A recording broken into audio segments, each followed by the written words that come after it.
I'm not getting a picture.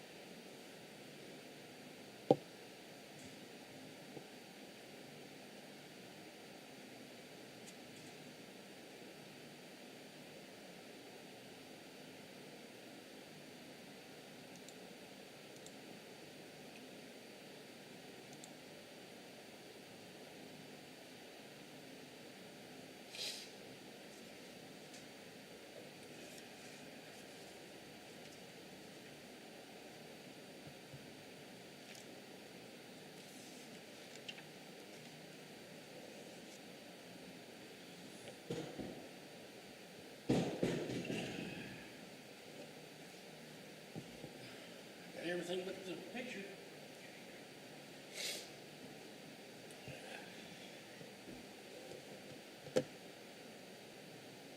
I had that picture earlier, Okay. then it went to, Yeah, I saw it go blank because I clicked a couple times and it popped back. So it wasn't anything you did. no, I just wondered if that card was going to go bad. Yeah. Let's redo it all.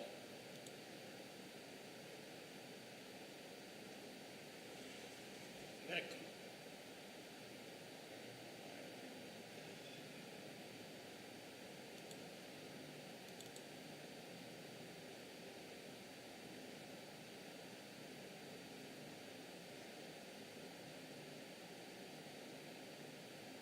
There it is.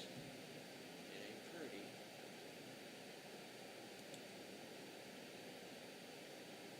Okay. Is our card going bad? I don't think so.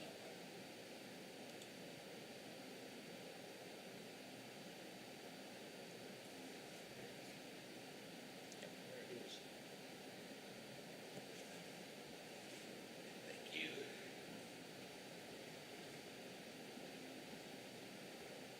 I was going to say, man, I was like, I did everything. Yeah, you can. I was like, what?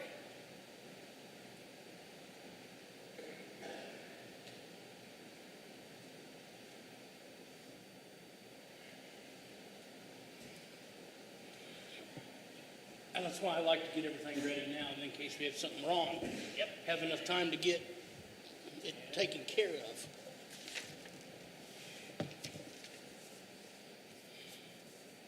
Even though it is super early, but. No, it's not. Well.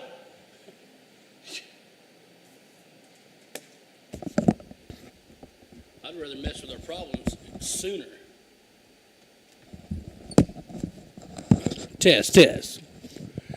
Test, test, test, test. Everything sounds really good except for my burp.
Test, test, test.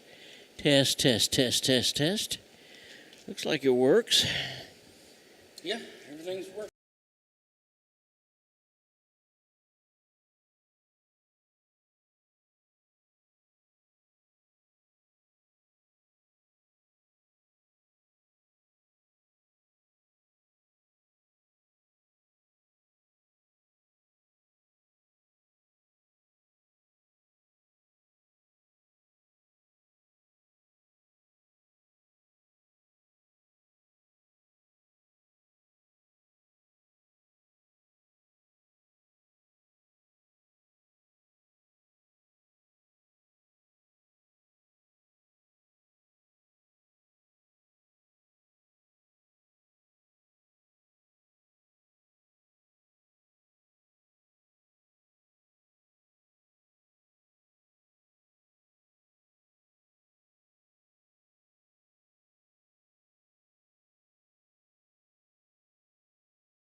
Welcome to Neosho Wildcat Baseball, live on KNEO.org. This broadcast is a sporting outreach of the KNEO Sports Network. You're now locked into the official pregame show of the Neosho Wildcats. Now let's go to the game site for all the action.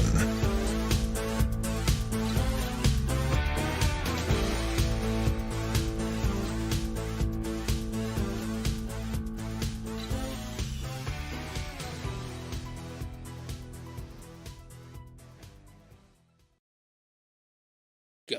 And good evening, Wildcat fans. If you looked at the prompt a while ago and you thought, hey, what in the world is going on? A ball game on a Friday night, that is exactly right. John and Matt with you at the Schaefer Stadium in the Marion Complex as the Neosho Wildcats take on the Southside High School from Fort Smith, Arkansas. They come in with a record of 10-12. Talked with Coach Johnson a little while ago. He said as far as conference is concerned, they are 6-8, but they'll have district playoffs. Now, the way I understand it, Matt, it's a little bit different in Arkansas. The top 12 teams in that class will compete for the state finals. So they've still got an opportunity to be able to do that. We don't know much about them other than that, except they had a nice trip over the mountain, as we used to call it, and they are here. There will just be one ball game. There will be no JV ball game. So if you want to come out and watch the Wildcats, you can sure do it. They're the only game in town now, as the Travis Lallemand Rough Riders beat the State Fair Community College in the first of 3 sets. And I say that, let me say it this way, whoever wins 2 ball games first. So Crowder wins the first ball game in 3 innings. It was 15-1. When I left there, I'm not sure what the final score was, but there will be a game at noon tomorrow at the Lallemand Family Sports Complex, or the stadium field there at Crowder College behind the gymnasium. If Crowder wins that, it'll be over with. If State Fair happens to win that, then there will be a second game played that night. So a lot of opportunities for baseball. As far as your Cats are concerned, we lost a heartbreaker last night, but boy, some really good things happened for the Cats last night. If you can talk about the fact that a loss showed us some good things. We went to a team that I believe will be in the state playoffs in Class 5, Matt, and that's Willard. Yeah, they definitely put on a show. They certainly did, and they had the Cats down in the 4th inning by the score of 8-1, and the Cats worked on it and kind of scratched and clawed and came all the way back and made the ball game a 8-5 ball game. So it was really good. Hey, the first baseman, Tevin Beavers, had 3 hits again last night. Now, in the last couple of weeks, he had 2 against Joplin. He had a double and a home run against Republic, and he had 3 hits last night. He is on a tear, isn't he? He's doing a really good job. Yeah, he really is. Good job with the bat. He certainly is. Another young man that we saw that did some really, really good things, and we'll continue to look at him. He's a freshman. His name is Logan Hearn. He bats left-handed. He pitches left-handed. In fact, he came in and finished the ball game up and got 2 strikeouts as the Cats shut down Willard in the last 2 innings, but by that time the hole had been dug so deep, but the Cats really, really made a great ball game out of it. We will be going to McDonald County on Monday night when we will take on the McDonald County Mustangs. We'll be right back here at home to take on Parkview Tuesday night, and then Thursday night we take on Webb City. Looks like right now we're slated to end the regular season on that next Monday right here against the Seneca Indians. That's been kind of a traditional ball game for a long, long time. We're really glad to have you with us because kind of settle back. As you can see, the Cats are out there warming up right now. We have a 5 o'clock first pitch, and we'll be underway. You're watching the Neosho Wildcats on the pregame show, brought to you by ProLube, the Tire and Auto Center. We'll be back. Hi, I'm Barry Reel with the First Free Will Baptist Church of Neosho. And if you're watching the game tonight, you probably like winners. You probably want your team to win, and I understand that. Every game's going to have a winner and a loser, but I want to encourage you in life to find the winning team. Jesus Christ is leading the winning team, and he wants you on his team.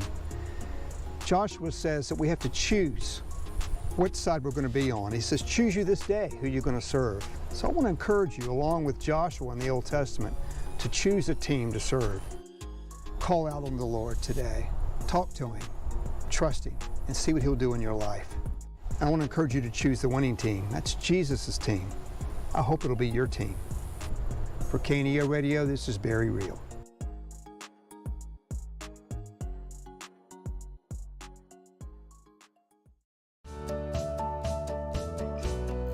Hi, I'm Pastor Jeremy Bridges with the Canopy Church, and I want to give you some encouragement today. No matter how far you feel from God, right now, did you know He's never more than a prayer away? Psalm 145 says, "The Lord is near to all who call upon Him." If you need to reconnect with God today, He's just one prayer away. If you need to ask for forgiveness, He's just one prayer away. If you need God's help or guidance, all it takes is a prayer. If you haven't talked to God in weeks and you know your relationship with Him isn't as it should be, cry out to Him. It's just one prayer away. And if salvation is what you need, ask Him. He's just one prayer away. Have you talked to God today? He's waiting to hear from you. For KNEO Radio, I'm Jeremy Bridges.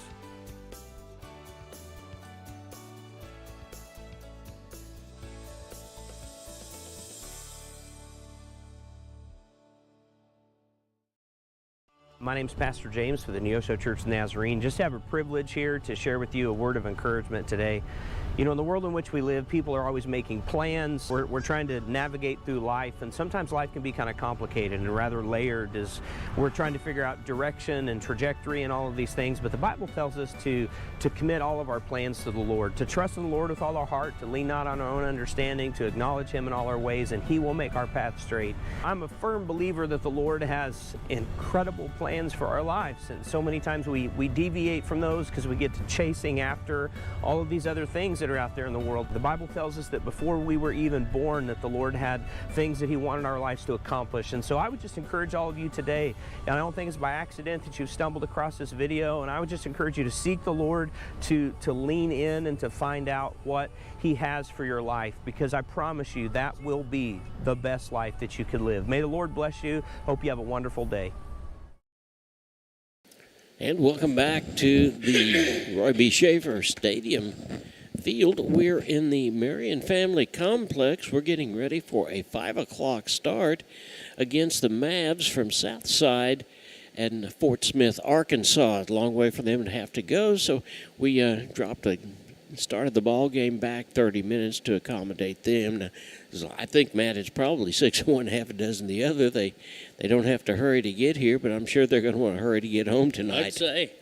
So they've got a long, long ride ahead of them. Hey, talking about the ball game yesterday, let me continue to talk about some good things that happened. Drake Jennings had a ground rule double. That's the first one of those that we've seen in a little while. We had singles by Wyatt Woodard, who, by the way, is going to be on the mound for the Cats tonight, Cooper Charlton, and Jaden Fisher. Fisher has not really been used to getting up to the plate because of that broken toe that he got when he came off of basketball season, so he basically has not been in a position to have to hit, and somebody has hit for him. So you can look out there and you can see the Cats are coming off the field, and the Mavs from Fort Smith are getting ready to come on and practice. As we said earlier, Logan Hearn, the freshman, the lefty, came in the last 2 innings, shut everybody down. He also had 2 strikeouts during that time. The Cats had a strike 'em out, throw 'em out double play, and when I say that, I'm talking about the fact they struck out the batter, and Mr. McCroy, Adrian McCroy, shot the ball down to second base, and they got the guy tagged out there. Cats defense also had a couple of double plays. One of them was a little unorthodox. It was a line shot to Jaden Fisher, who flipped the ball immediately over to Harville, the shortstop, and got the double play off there. But they also had one of the originals 4-6-3 double plays as well. It was an exciting night. We were able to shut down Willard, as I said, the last couple of innings, and the Cats lost the ball game. But I tell you, just be looking, because you're going to see the name Willard up there in the state playoffs before all's said and done. We're going to take another quick time out. This is the pregame show. It's being brought to you by ProLube, the Tire and Auto Center. We'll take this break and we'll be back. You're watching the Wildcats on the KNEO Neosho Wildcat Sports Network. Hi, I'm Pastor Jeremy Bridges with the Canopy Church, and I want to give you some encouragement today. No matter how far you feel from God, right now, did you know He's never more than a prayer away? Psalm 145 says, "The Lord is near to all who call upon Him." If you need to reconnect with God today, He's just one prayer away. If you need to ask for forgiveness, He's just one prayer away. If you need God's help or guidance, all it takes is a prayer. If you haven't talked to God in weeks and you know your relationship with Him isn't as it should be, cry out to Him. It's just one prayer away. And if salvation is what you need, ask Him. He's just one prayer away. Have you talked to God today? He's waiting to hear from you. For KNEO Radio, I'm Jeremy Bridges. The Neosho R5 School District is committed to shaping the future, one student at a time. From academics to athletics, we empower our students to reach their full potential, installing values of hard work, teamwork, and integrity. We would like to thank you for tuning in to the broadcast today and cheering on our Wildcats. Our dedicated teachers, staff, and coaches work hand in hand to provide a well-rounded education that prepares students for success. Together, we're building a brighter tomorrow for our community. The Neosho R5 School District, where excellence thrives. At WG Marketplace, you'll find high-end, boutique-quality finds at thrift store prices, and every purchase helps those struggling with homelessness build a better future. WG Marketplace. Shop with purpose. Give with impact. People's Bank of Seneca. We care about your journey every step of the way. Since 1996, visit us in Joplin, Neosho, or Seneca. PeoplesBankOfSeneca.com. Member FDIC. Proud sponsor of area athletics. Let's score big together. I learn best by doing. I enjoy helping others. I want to leave my mark. Here, I discovered what I can do and who I can become. What begins on this campus moves into studios, hospitals, and communities around the globe. This is Missouri Southern State University. Explore boldly. Care deeply. Impact globally. One expanded mission built with lion pride. Today's sporting event is being made available for your family by Chris Wright of Dig Right Equipment Rental, located just off Highway 49 at the Carterville exit by Casey's. Open Monday through Friday and Saturdays till noon with rentals of outdoor construction equipment and even attachments for your machines. Chris Wright of Dig Right Equipment Rentals is a proud supporter of today's game. 417-317-4995.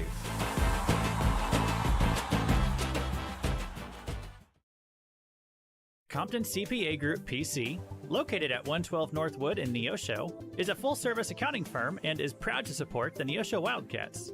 Compton CPA Group PC can assist you at every stage of your financial life and help you work toward your financial goals. From tax preparation to bookkeeping services, Compton CPA Group PC has you covered. For all your tax and business affairs, call 417-451-2932 or learn more at ComptonCPAGroup.com. Helping your teen learn smart money habits doesn't have to be complicated. First Community Bank's teen checking account is built for tweens and teens 11 and up with parents in mind. Teens get their own debit card, ATM access, and mobile check deposit, plus a bundled savings account to help them plan ahead. Parents get peace of mind with no monthly fees, parental debit card controls, alerts and notifications, joint ownership, and full account access. Stop by any First Community Bank location to open a teen checking account today. First Community Bank, where community comes first. Member FDIC. See bank for details. Looking for extra space near Neosho? At 86 Mini Storage, we offer secure open parking for RVs, campers, and vehicles. Plus, we have a selection of storage units that can hold whatever you need. Conveniently located in western Neosho with 24-hour access for our customers, and right now, your first month is free. To find out what spaces are currently available or request a unit, visit 86ministorage.com or call 417-621-1601.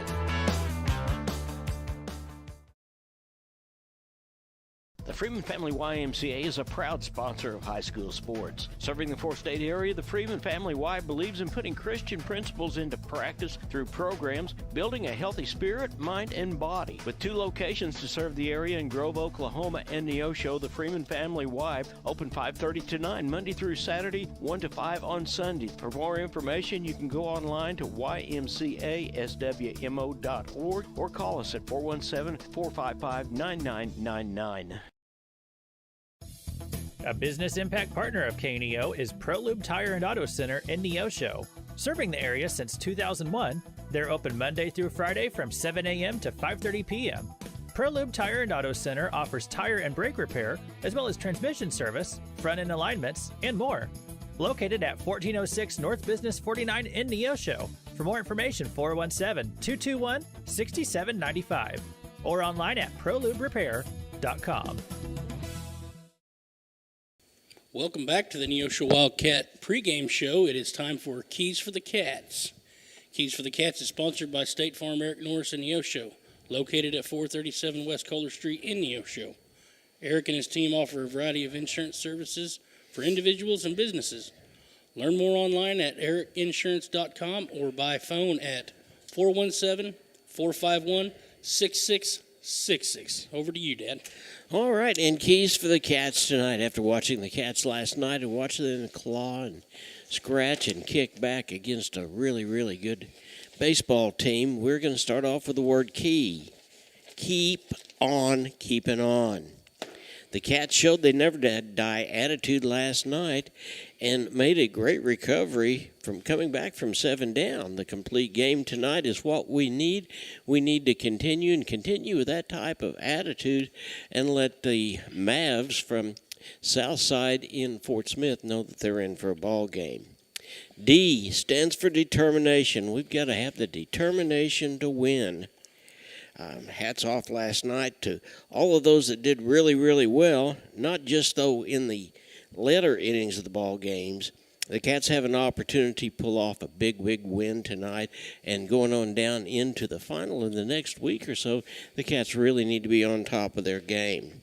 C stands for complimenting each other. Communication was really great last night on fly balls, and everybody knew just exactly what to do with the ball when it came their way, and the Cats' defense showed that with a couple of double plays. They actually even had a rundown or two also, and they've had that in the last few ball games. If you look out there, you see the coaches are shaking hands, and they'll be getting this ball game underway. And then the third number is T. Letter is T. Team. And let me tell you what the best display of team was last night. Aiden McCroy, the catcher, came up and he says, hey, if there's somebody that wants to hit in my spot, I am not swinging the bat well, and I know that, and that's not going to bother me at all. That type of sacrifice is really important as we come down the stretch and get ready for the playoffs.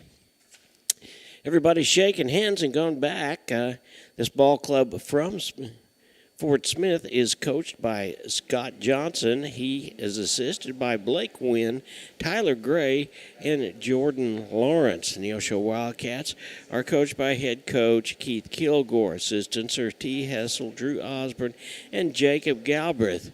We're getting ready for the starting lineups, so we will just go ahead and go into the starting lineups, and we'll start off with the visiting team, the Mavs from Southside in Fort Smith. Starting off with number 15, Peyton Zimmerman. He plays center field. Number 2 hitter is number 21, Trevor Reed, the shortstop. Second baseman, wearing number 3, is Josh Wright. And the cleanup hitter is the catcher, P.D. France. Sawyer Pierce is the designated hitter. He wears number 7, and he hits in the 5-hole. Parker Ellis wears number 12, and he will be the left fielder. Third baseman Caden Manus will be in the 7 position. Batting 8th is Mason Howell, the third baseman. And the final for the Mavs will be Wilson Key, and he'll be playing right field. The designated flex will be the pitcher, Layden Rowe. For your Neosho Wildcats, we start off the way we have been. Gage Harville, shortstop, wearing number 3. Right after him is a third baseman, and his fielder, Colton Harville, wears number 8. In the 3-hole, the guy that has probably got the hottest bat In Neosho right now is Tevin Beavers. He plays first base. Drake Jennings will be in center field. He'll be followed by Wyatt Woodward, who is taking the mound for the Cats. Cooper Charlton will be in right field. Jaden Fisher is playing second base. He hits in the 7 hole. Aiden McCroy, the catcher, will be hitting in the 8 hole. And the freshman Logan Hearn will be playing in left field. We'll get it right here in just a minute. That's right. So we are getting everybody out, and we're getting ready for the national anthem, and we'll get this ball game underway. Welcome, everybody, to the ball game. You're watching the Neosho Wildcats as they take on the Southside Mavs from Fort Smith, Arkansas. The public address announcer is finishing up with the introductions for everybody. Logan Hearn is running out, and we will be ready to get this ball game underway here in just a minute or two. 64 degrees outside. The wind is out, coming out of the north-northwest, and it's swirling just a little bit. Could get up to 16 miles an hour before the game is over with.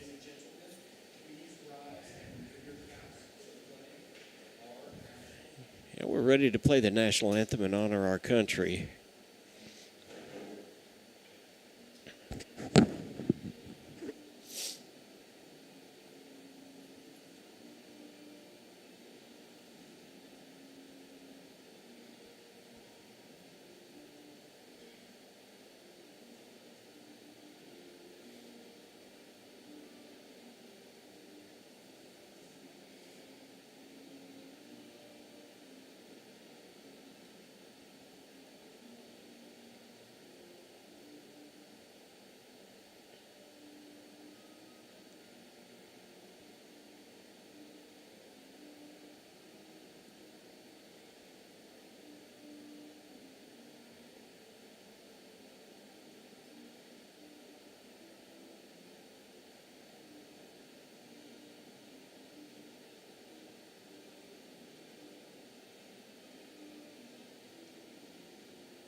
All right, and with that, we'll be about ready to get this ball game underway. Matt, let's take time out for just one more break, and then we'll be back with we watch Woodard take his warm-ups, and we'll get the ball down to second base, and we'll get this ball game underway. Missourians know we've got their back. For 75 years, they've turned to Missouri Farm Bureau Insurance for dependable, personalized life insurance coverage.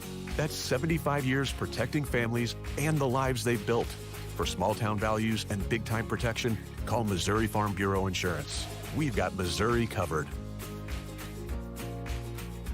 I am Josh Dotson with Missouri Farm Bureau Insurance Services. If you're in Missouri, I'm for you. If you're a weekend warrior who likes to go, go, go, don't let pain put the brakes on your pace. When you need help with an injury that keeps you from moving, you want an orthopedic team with a proven track record. Freeman Orthopedics and Sports Medicine is nationally recognized, and were recently named CareCheck's #1 hospital in the market and top 10% hospital in the state for hip fracture repair. Freeman Orthopedics and Sports Medicine, the experience you need to keep pace with life. At Calvary Neosho, we aren't your grandmother's church, because she lives in Akron, Ohio, and that would be a terribly long commute for church. But if she did live in Neosho, we at Calvary would be delighted to have her come visit us. And since you live here, we would definitely like you to come visit us. Then, when your Nana comes to visit for Christmas, you can bring her to church and introduce us to her. We're sure she is a delightful lady. You can find us at Facebook.com/Calvary Neosho, or join us in person at 3650 Oak Ridge Extension. We gather for worship Sundays at 10:30 a.m. Calvary Neosho. Not your grandma's church, but we'd sure like to meet her. Wyatt Woodward, the junior, on the mound, and he is facing Peyton Zimmerman, the center fielder. There's the first pitch, and that's in there for call strike one. Set the defense for you. It'll be third base around Harville, and it will be Fisher and Beavers. A second pitch. As we said, Wyatt Woodward is on the mound and behind home plate. is Aiden McCroy. In the outfield, it'll be Hearns Jennings and Charlton. Counts 1-1, and this ball game is underway. Comes the next pitch, and that's called strike. That was a curveball that just caught the inside corner. This is what we know about Woodward. He doesn't have a blazing speed, but he has a combination of 5 different pitches, Matt. And there's a ground ball hit over to Beavers. Beavers will take it, and the first out. So 3 unassisted, and there's 1 down. Here's Trevor Reed, the shortstop.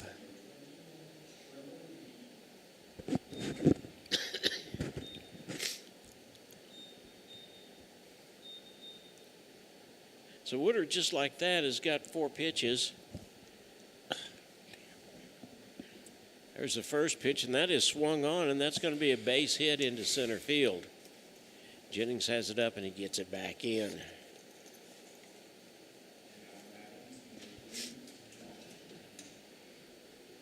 Here's Josh Wright, the second baseman.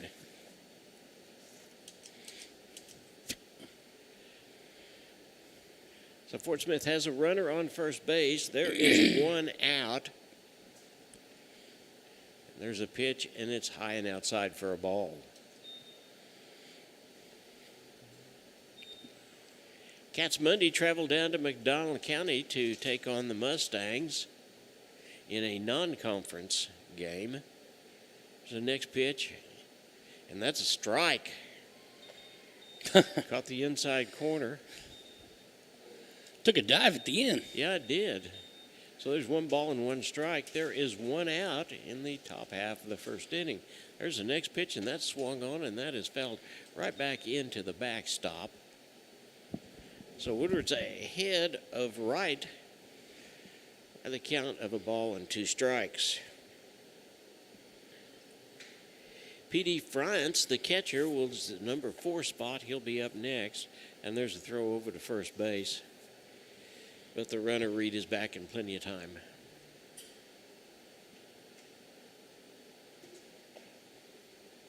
Woodward working from the stretch. Here comes the next pitch, and that's a little bit high.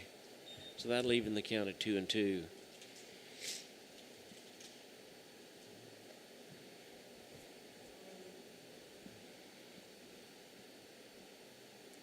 Beautiful afternoon for baseball. Come on out. You got plenty of time to get here.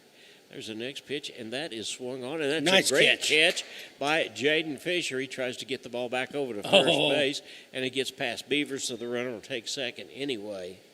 But what a great diving catch. He about threw him out from yes, he Beavers did. just about threw him out, but we saw a couple of those last night also. That ball was thrown into the runner. That's what. Yeah, I think that's right. That's what caused it to bounce off. Yeah.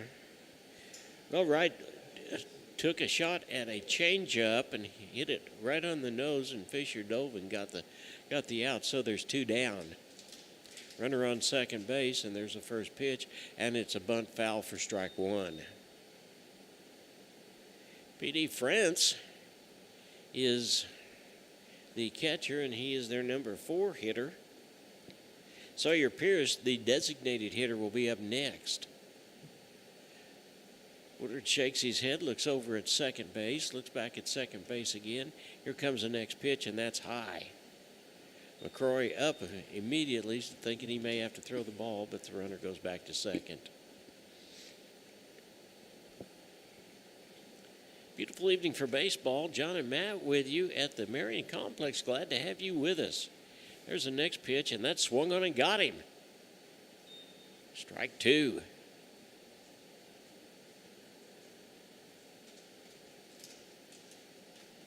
So there's a ball on 2 strikes on the catcher, France.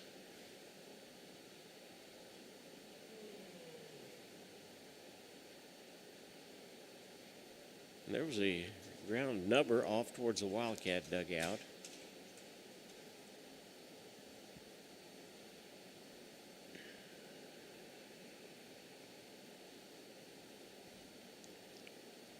Woodward needs to give us a real good showing and go certainly deep in innings today, as the Cats have got 3 ball games next week, and that's a call strike and got him. And I tell you, McCrory didn't even give the umpire an opportunity because he knew it. So after a half inning of play, score is 0-0. We'll be right back. Locally owned, operated, and here for you. Check out the new face of the Neosho Daily News, covering Newton County, highlighting area residents, businesses, school news, sports, and more. Find us on Facebook at Neosho Daily News or call 417-451-1520. Go get 'em, Wildcats! Crowder College, your future, our focus. At Crowder College, we have 6 convenient locations in Southwest Missouri and online programs to fit your needs. Flexible scheduling provides a pathway to a career or the opportunity to transfer to a 4-year university in a variety of programs. Cheer for the Rough Riders at athletic events. Use the Missouri A+ Scholarship Program for free tuition and common fees. At Crowder College, your future is our focus. Apply today at crowder.edu. Every team knows that the two-point play can be a winning move. State Farm agent Eric Norris and his team are here to help you go for 2 by combining your home and auto insurance. It's a great call and saves you time and money. So go for the win and score big savings by combining your home and auto. It's just another way to help life go right. Call State Farm agent Eric Norris at 417-451-6666 for more information. And go Wildcats! Welcome back. It's the bottom half of the first inning from the Marion Family Complex, the Roy B. Schaefer Stadium. Neosho Wildcats taking on the Mavs from Fort Smith, Arkansas. Southside will start off with Gage, Beavers, and Jennings. We'll set the defense for you starting with the third base. It will be Hal Reed, right, and Manis. Landon Rowe is on the mound. Behind the plate is P.D. France. In the outfield, going from left field, it is Ellis, Zimmerman, and Key.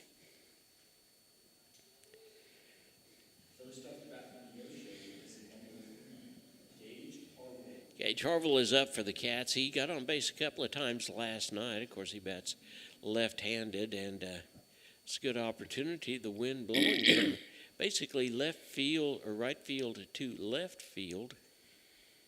And there's the first pitch, and that is a ball. Well, now it spins around. It's going the other direction. I'm not sure which way the wind's going to blow. Looking at the flag as the indicator over at the Carver Elementary School. And there's a second pitch, and there is a fly ball that is hit out into the gap, and Gage stands up at second base. So the Cats get something going just that quick. And here is Colton Harville. His brother. Yeah. He had a couple of sacrifices last night to move people around. Pinch runner. Yeah, and pinch runner's good. No, he's getting his gear Oh, off. yeah, he's just taking all the stuff off. Yeah, that's right. I forgot these kids these days have armor when they're up there batting. They really do, don't they? Yeah. I'll tell you what, that comes in handy when you play at the next level. And looked like Colton was going to bunt, and he pulls back, and it's low for a ball. Having watching a lot of the Crowder College games, there are 2-3 people hit per game. And fastball pitchers in that league, it doesn't just hurt, it breaks bones. So you can kind of understand why some of that's the way it is. The next pitch, and that is a bunt, and it's high in the air, and it's caught by the first baseman in the air, and Harville's back to second in plenty of time. So the sacrifice doesn't work. And the first out is a fly to the first baseman. Here's Tevin Beavers, Neosho's first baseman. He looks down at third base to see what Coach Kilgore is telling him to do. Harville's in scoring position, and we need to take advantage of that. Beavers steps in, looks at Rowe, and there's the first pitch, and he took a little something off of that for strike one.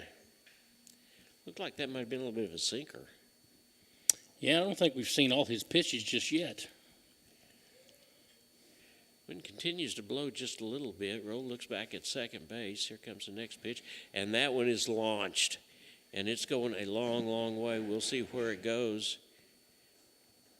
He caught it. It was caught. It was caught. So there's the second out. But it was back at the fence. Here's Drake Jennings. He had a ground rule double last night, and that would be exactly what we would look for here. But a base hit with Harville speed should get us our first run. Call strike one on the inside corner. Big hole between first and second base. Second baseman staying pretty close to the bag, so ground ball right up the middle is going to be a score for the Cats. There's the next pitch from Rowe, and it's high and inside. That'll even the count at 1-1.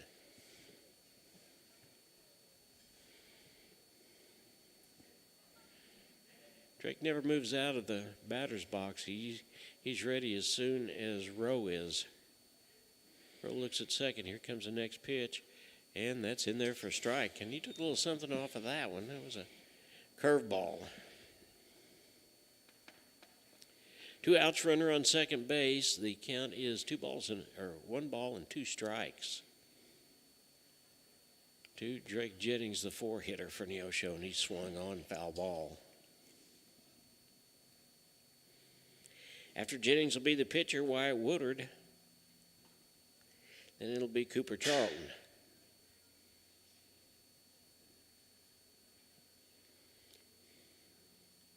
Looks like that Fort Smith is willing to give up the whole right side of the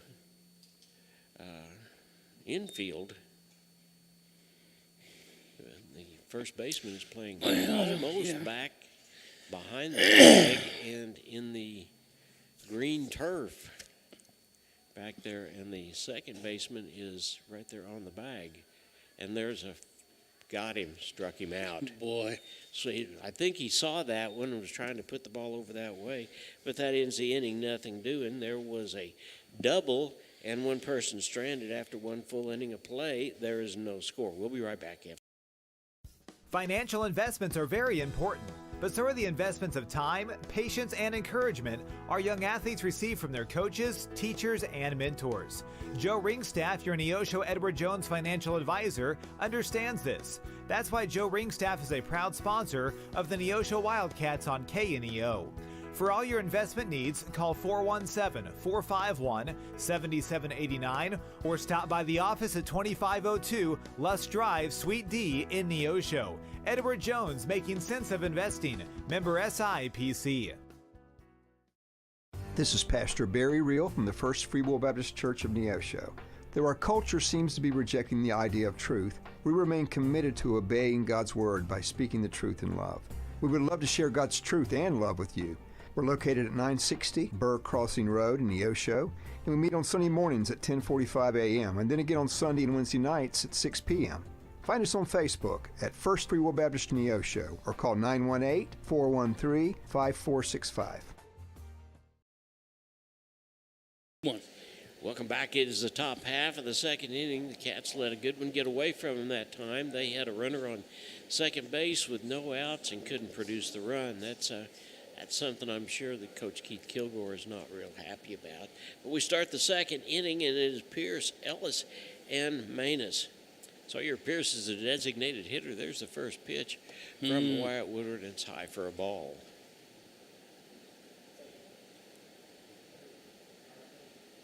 All right-handed batters so far in the lineup for the Mavs.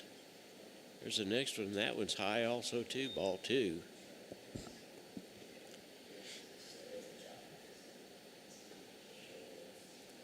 Left fielder Parker Ellis, who's the one that caught that fly ball off of the bat of Beaver just a few minutes ago, and there is a foul ball popped back, and it's going to go all the way over into the soccer field.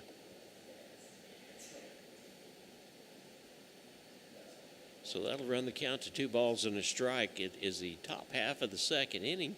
Glad to have you with us today. It's a beautiful day for a baseball. That's a ball low.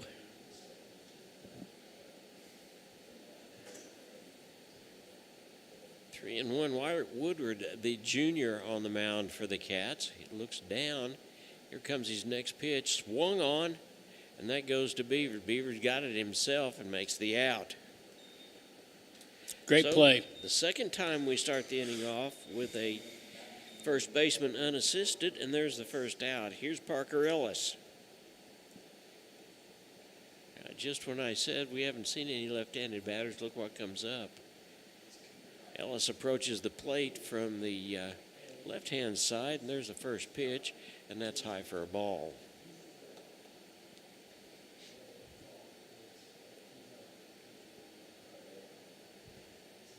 As we said, there'll be no JV ball game after this. Swung on, foul ball, strike one, leaving the count at 1-1.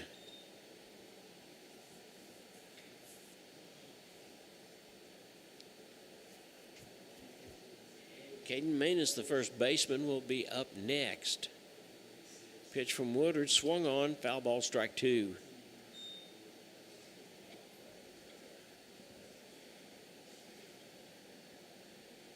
So Woodard gets ahead in the count. His ball club is 10-12 for the season so far. They are 6-8 in their conference play, and there's another foul ball.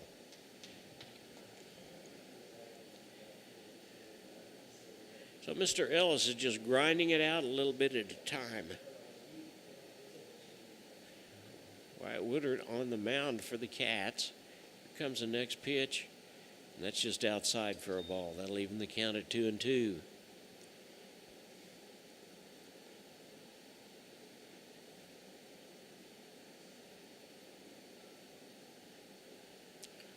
Was called strike, cut the outside corner for the out, and that is the second strikeout for Woodard this evening. Here's Caden Manus. He is a big first baseman, probably as big a kid as we'll see on this ball club. There's the first pitch, and it's low and inside.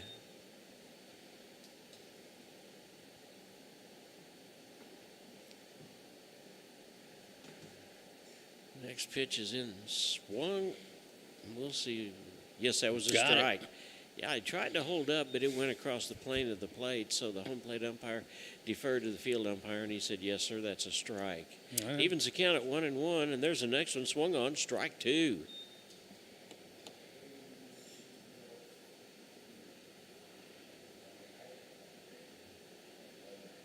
Mason Howell, then it's Wilson Key. And there's another foul ball. Foul tip. Straight away.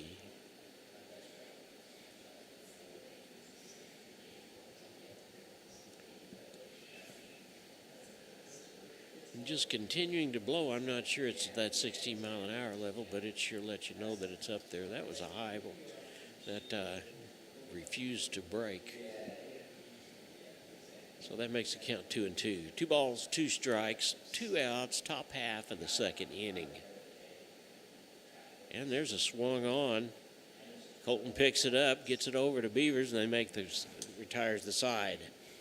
So just like that, a 5-3, and the side is retired. After an inning and a half, there's no score. The Cats come up to bat. You're watching the Neosho Wildcats on the KNEO Neosho Wildcat Sports Network. We'll be right back. Family Market, located at 201 North Neosho Boulevard, is your friendly hometown grocery store with delicious deli and the best selection of fresh meats and beautiful produce. Family Market can also take care of all your catering needs. Whether your upcoming event is big or small, Family Market can handle it all. Call 451-0057. That's 451-0057. Check out the Family Market Facebook page for weekly specials. Go Wildcats from Family Market of Neosho. Forbes asked, and the people answered. Missouri Farm Bureau Insurance is one of America's best insurance companies. Forbes recognizes what our customers have known for generations. We are committed to protecting families and the lives they built. For auto, home, life, and business protection, call Missouri Farm Bureau Insurance. We've got Missouri covered. I am Josh Dotson with Missouri Farm Bureau Insurance Services. If you're in Missouri, I'm for you. Woodward, Charlton, and Fisher. If anybody gets on, it'll be McCroy. Then it's Hearn in the top of the batting order. Cats had a good opportunity in the first inning. They had a runner on second base. 3 up, 3 down in the last inning. proves at this point to be still scoreless. Woodward had a hit in the ball game last night to drive in a run.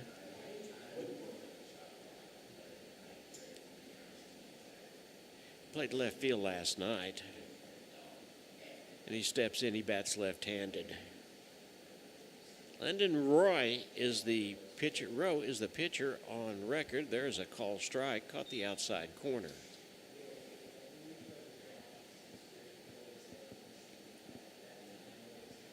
Rowe threw 13 pitches in the first inning. I don't know what the pitch count is. That one's inside for a ball. It is in Arkansas, but we're in Missouri, so we'll have to abide by Neosho rules. Woodward has thrown 15 pitches and then 16 pitches, so he's got 31 pitches in 2 innings. There's the next pitch, and that one's high for a ball.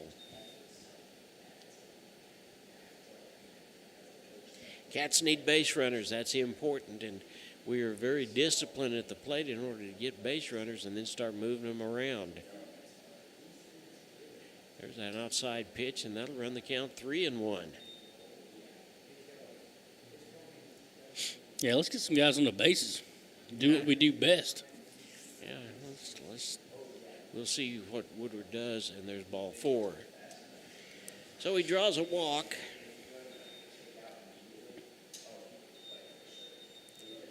And the Cats have got a runner on first base, and we'll have a courtesy runner, and that's number 16. Grayson Thurlow. Grayson Thurlow is over on first base. He's been running the last few games. He's been base running, so that's good. Go sit down and rest. Yeah. Here's Cooper Charlton, the other lefty for the ball club. In the last 5 batters, we've got 3 lefties in there. Charlton had a hit last night, and there was a bunt, but there is a run, and the runner is going to go all the way to third base and may stop. It will stop right there. So just like that, Thurlow showed his speed. He got over to second base without any trouble. It was a high throw that got away from the shortstop, and he's over on third base.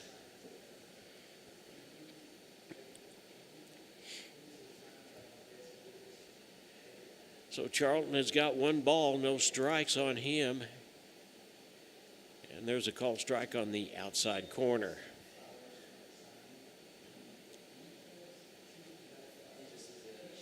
Charlton's been good to be a clutch hitter. This would be a perfect time so the Cats can get on the scoreboard. Rowe looks over. Here comes a pitch, and that's exactly what he does. He knocks it into right field, and the Cats have got the first run. Just what the doctor ordered. It certainly was. So Charlton gets a base hit and an RBI, and the Cats are up 1-0. Still no outs, and here is Jaden Fisher. Looks down at third base at Coach Kilgore. Layton Rowe on the mound. Call strike. Fisher just actually showed bunt and pulled it back at the last minute.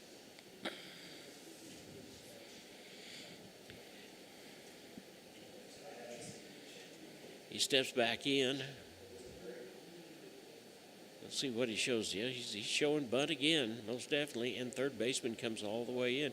He pulls back and he swings at it, fouls it off for strike 2. Third baseman Mason Howell was about 3 steps away from him by the time the ball got in. He was coming in hot.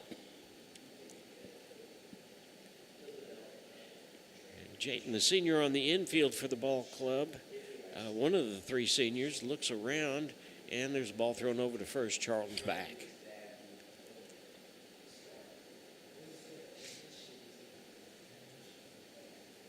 Should say probably the senior with most experience. He's got 3 years varsity experience. Here comes the pitch, and it's swung on, and he goes to the shortstop. The shortstop has got a play to first base, and he got him, but the runner gets over. So Charlton goes to second base, but there's the first out. Shortstop had no choice that time but to throw the ball to first base, and exactly what he did. So the sacrifice was good. Here's McCrory, the catcher.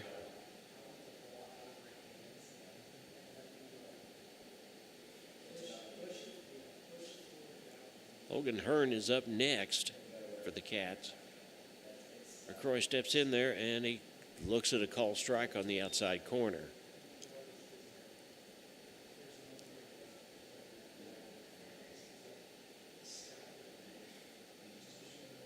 Charlton's got quite a little bit of speed. They probably don't want to nonchalant him over there at second base. Pitcher Rowe looks back over here, looks back, stares at him, and now McCroy says, no, we're not going to play that cat and mouse game. Timeout, and he steps out of the batter's box. Steps back in, he's ready to go. Cats have scored one. It's the bottom half of the second inning. There's one out and a runner on second base. And there's a swung on, and that is going to be into right field as well. And great throw in from the right fielder, Wilson Key, to keep Charlton at third base. So McCroy, the guy who said last night, Matt, that he wasn't swinging the bat and someone else could do that, did a really gets good a base job. hit, hits the ball well, puts it right into right field. We've got a pinch runner, Jack Goodell. Okay, Goodell He's on goes first. over, so McCroy can get back in and get his gear on. Yeah. Here is Logan Hearn. Logan, a lot of times, will be a first ball hitter and hit the ball to the opposite field. We'll see if that happens here. No, ball way outside. Didn't give him the pitch, or he Did would have. not. I promise you that. Yes, he would. He steps out, he steps back in.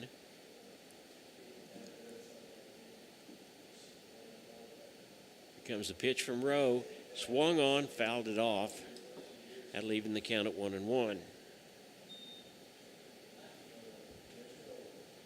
14 pitches so far this inning for Layden Rowe, and there is only one out.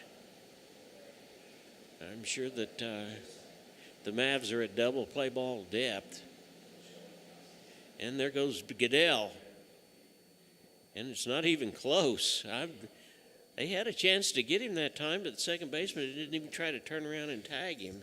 Well, they were hoping Charlton was going to run on into four. They threw it short on purpose to get the ball back to home plate. I think you're right. I think you're right. So now the Cats have got runners on second and third. There is one out. And there's another high pitch. That'll make the count 2 balls and 1 strike. Cats need to take this opportunity to the bank right here. Top of the batting order up next, and it'll be Gage Harville, who had a double, and Hearn walks. So that loads the bases.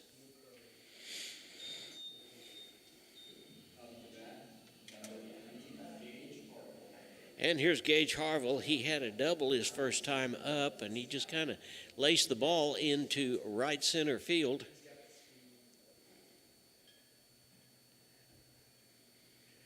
A double would come real close to clearing the bases for the Cats if that were to happen again. Rowe looks down. The base is loaded. He stops and rests for a minute, and there comes the first pitch, and it's outside for a ball. There's nobody in the bullpen for the Mavs right now warming up.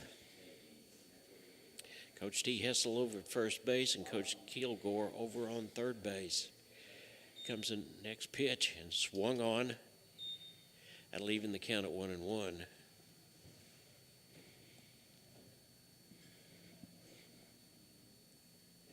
Cats have picked up 1 so far and looking to pick up a couple or 3 more.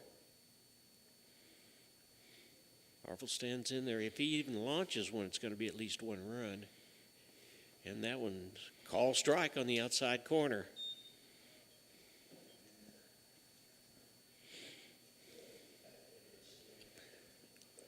Ground ball between first and second is again what the doctor ordered, Matt. Yeah. Gage stands in there. Here comes the pitch, and it's called strike. Boy, you got to swing the bat when it's. Well, it's that close. That's true.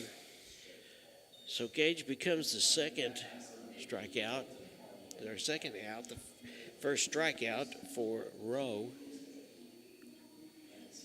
There's one, yeah, that's no doubt about it. When you've got a couple of strikes on you, you've got to protect the plate.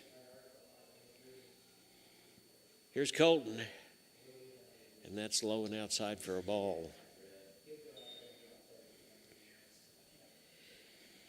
Colton gets on, then it'll be Beavers.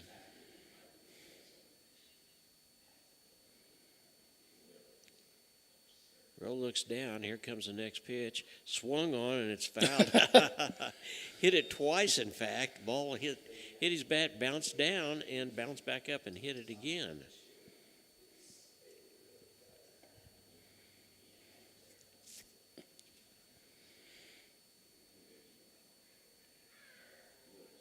Cats have got such a great opportunity right here.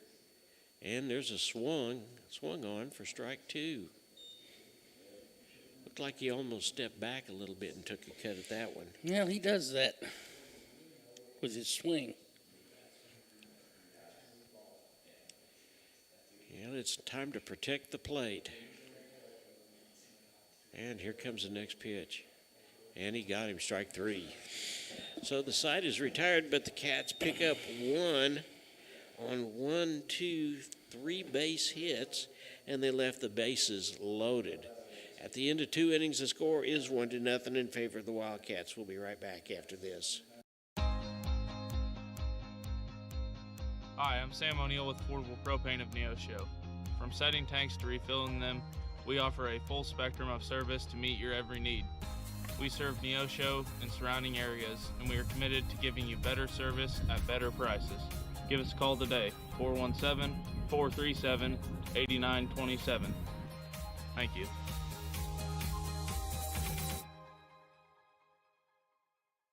Want to know what your home is worth? Stop by to get a free competitive market analysis with Show Me Real Estate of Neosho. They're proud to serve the Neosho area and will stay with you every step of the way, whether you're buying or selling. A family-owned business for over 25 years, Show Me Real Estate of Neosho. 417-451-1700 or by email at gkitchen.showmerealestate@gmail.com. Home of the Happy Campers.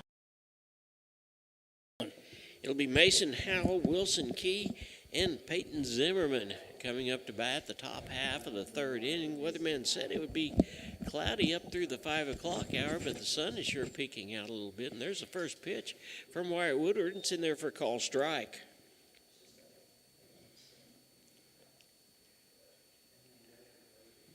Get a little more, a few people come in as day goes on. There is a foul ball that is going to be out of play, it looks like. Yeah, it is. It's on the backside of the Mavs dugout for strike two.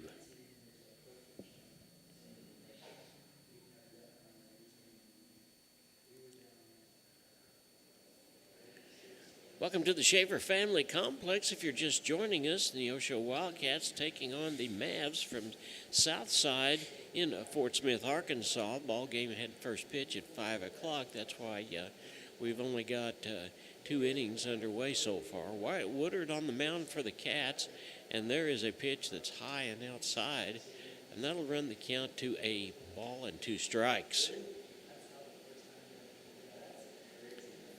Now the count is 2-2. Pitch from Woodward, and that's fouled off. Goes right back here into the soccer field. And we'll do it again. Well, you see folks with their hoods up. You see folks with blankets. You see folks wearing shorts. And there's the next pitch, and that is swung on, and that is a base hit. And it is picked up by Charlton and gone back in. So there is the second base hit given up by Woodward. And here's Wilson Key, the right fielder.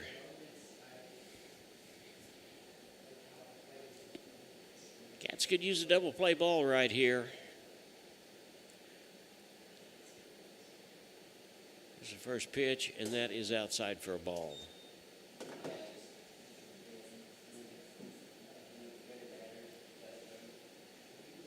He comes to the plate from the right-hand side. Here's the next pitch, and that's in there for call strike one. Umpire likes that inside pitch, and Woodard's doing everything he can to accommodate him, it looks like, Matt. Well, I like the strike zone today. Yeah, I do too. It's very consistent. There's a throw over to first base. Runner Howe is back in time.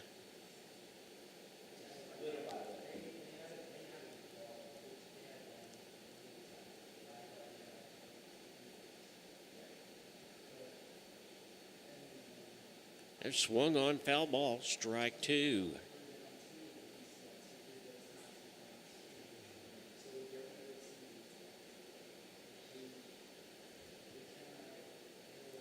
After Keys, it'll be to Zimmerman, top of the batting order.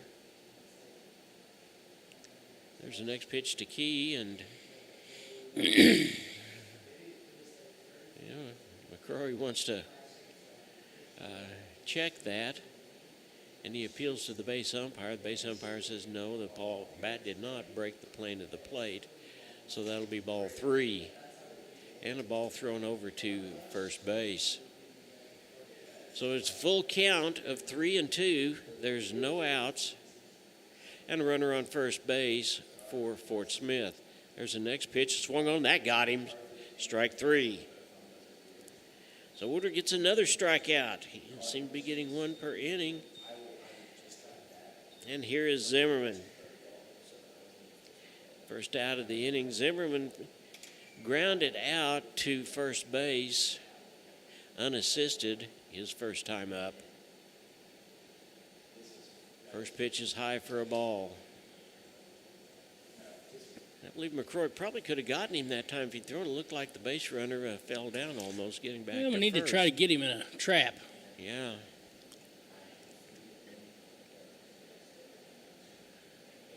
Here comes a pitch from Woodard, and that was low. Ball two.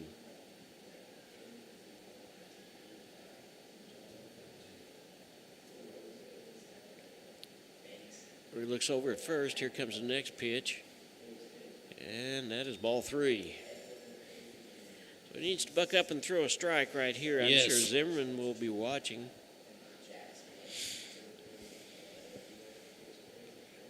Trevor Reed, the shortstop, will be up next.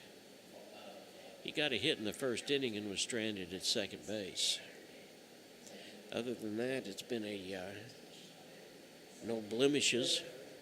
One other hit in this inning. There's the next pitch, and that's high for a ball.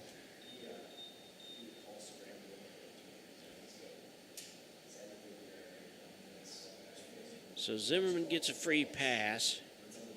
Al goes to second base, and McCroy's going to go out and talk to his pitcher. Got to be throwing strikes. At least give him something to hit, something. Yeah, that's the one thing this defense has done. They have shown that they will back up the pitcher. Free passes are not a record for success, that's for sure. And the batter is Reed. He kind of looks like he might want to bunt the ball, and he pulls it back, and there's the first pitch. And that was a slow-hanging curveball, ball one.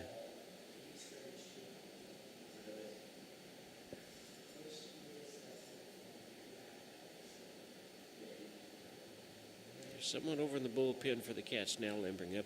And there's a ball that's hit right up the middle, and that's going to score a run, it looks like. And the ball gets in quickly. No, it doesn't. And runners on second, third, and first bases are loaded. So Reed comes up with the second hit of the ball game. And just like that, the Mavs are in the same position the Cats were in earlier.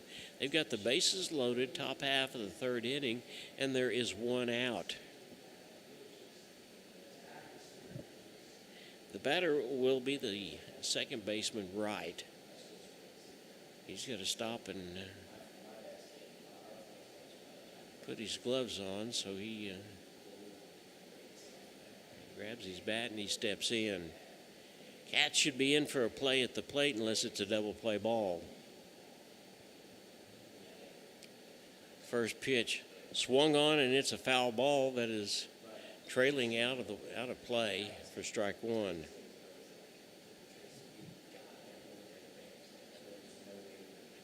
That ball, once it started slicing, it just kept right on slicing.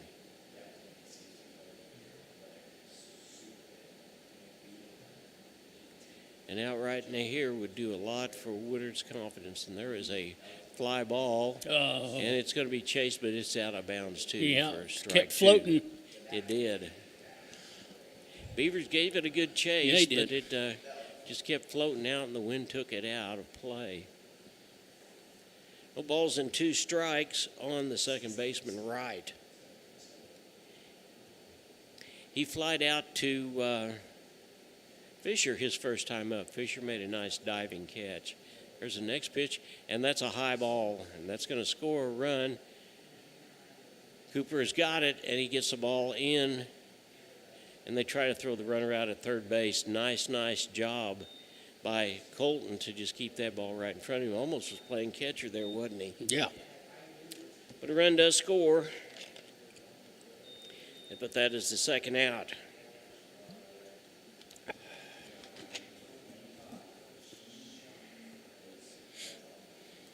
It's a nice relay into Beavers, and Beavers threw immediately over to third base, which was obviously the play. He didn't know, but there was a chance they could have got him at home. There's a pitch, and that is in there for call strike one to P.D. France, the catcher.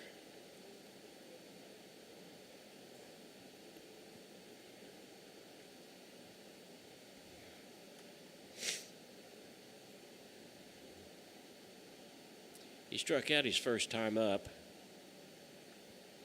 And we've got everybody in the world. Boom, got him. Got him at home, you bet. Great play by the Cats that time to just hold the ball and get it into McCroy, who got the runner coming in. So there was damage done. The score is 1-1 after 2.5 innings of play. Cats coming up. You're watching the Neosho Wildcats on the KNEO Neosho Wildcat Sports Network. Today's Wildcat game is brought to you by Edgewood Bowling Center of Neosho, Missouri. Located at 2811 Gardner Edgewood Drive, they now have new synthetic lanes for adult and children bowling leagues and a smoke-free environment. They also have a certified pro shop and hosting for private parties. They offer Cosmic Glow Bowling on Fridays and Saturdays after 8 p.m. To learn more about Edgewood Bowling Center and their leagues for adults and children, the phone number is 417-451-4505. Another lovely day at the office until this happens. And this. And this. You could always try this, or this, or this. But why not call Toner Connection? Forget the mess, forget the stress, simply call the best. For sales, service, and supplies, call Toner Connection, 782-8444.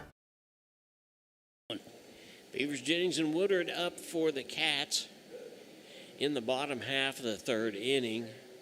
Woodard got on by way of a walk and came on around to score after a couple of nice hits. The ball goes down to second base, and we're ready to go.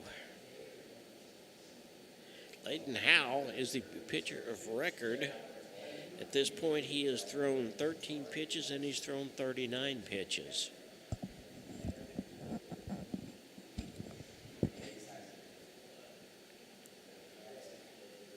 Beavers hit one way back in the first inning, but it was caught right on the fence, and there's swung on strike one.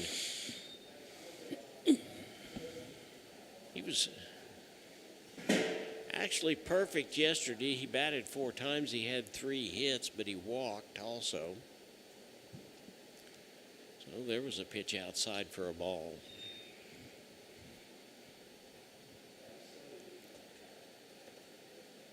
Flag is still burning just a little bit, pointing towards right field.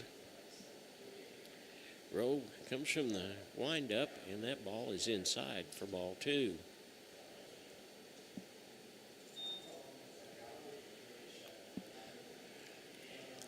Hal, Reed, Wright, and Manus Rowe on the mound and France behind the plate. And there's a ball that is inside for ball 3. In the outfield, it's Ellis, Zimmerman, and Key for the Mavs from Southside in Fort Smith. And he swung at that one and foul tipped it for strike 2. So that'll run the count full.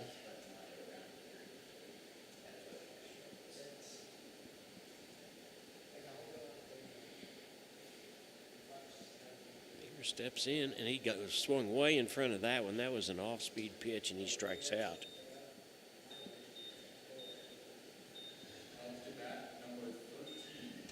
Approaching home plate now is Drake Jennings, the center fielder.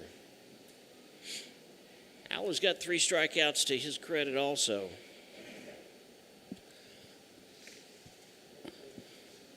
There's the first pitch in there for call strike 1. I said Hal Rowe. I'm sorry. I said Hal, it is Rowe. Rowe looks down. His catcher, here comes the next pitch. And that is low and inside for ball 1. That'll even the count at 1-1.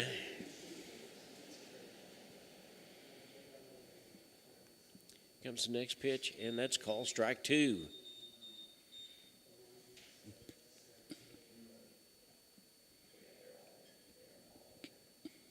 Cats need to get something going. Let the Mavs sneak back in that last inning. And Jennings cuts at that one and fouls it off.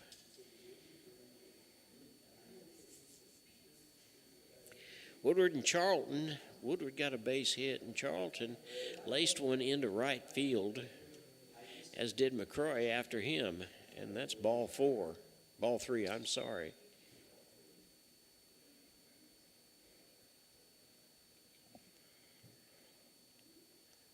Was deep inside.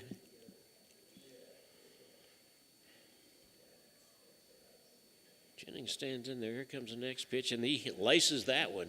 And that one is out into foul. It's foul ball. It went over the Wildcats bullpen. So the count is now 2-2. Even the count at 2-2. Here comes the next pitch, and that one's inside. Now we've got a full count. Okay, we're on the same wavelength as the umpire now. Jennings, Woodward, and Charlton. Here comes the next pitch, and that is swung on and fouled off. So Jennings will come back and do it again.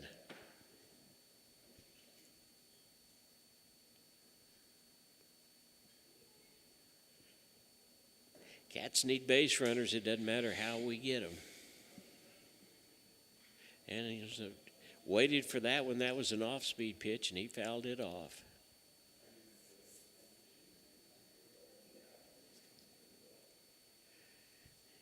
There continues to be a pretty good hole. The second baseman is playing almost on second. Jennings fouls that one back.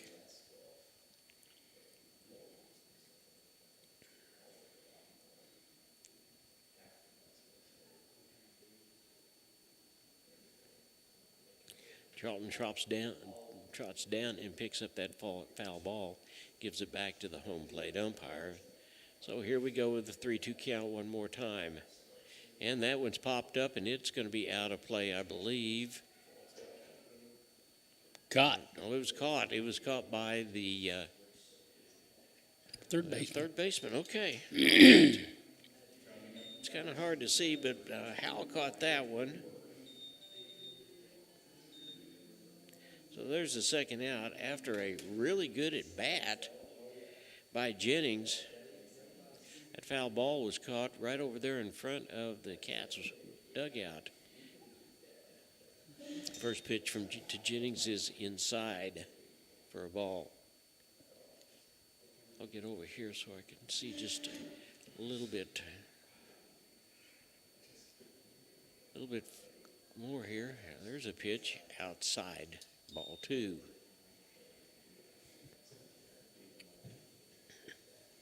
If Woodward gets on, it'll be Charlton who's up next. And as we said, he had a base hit his last time up. There's a call strike on the inside corner. Score's tied 1-1. We're in the bottom half of the third inning. Ball low, and that'll run the count to 3-1.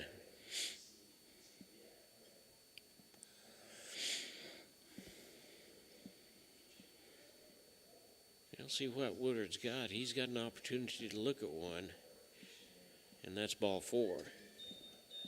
So Woodward walks for the second time. If we can just do the same thing again, Charlton will get a base hit, and we're going to have another pinch runner. Thurlow. This is number 16, Thurlow. And we may very well see him take off. He's got some speed, as does Charlton, by the way. Thurlow gets off just a little ways, and there's a ball outside.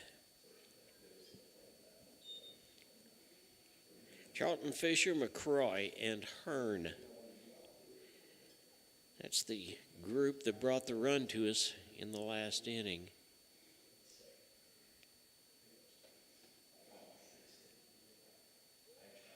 And there's a ground ball, and it is going to be difficult to find anybody to get it, and the catcher finally picks it up and makes the play to first base, and that retires the side.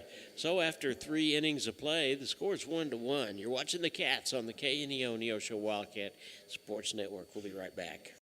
Healthcare doesn't have to be complicated.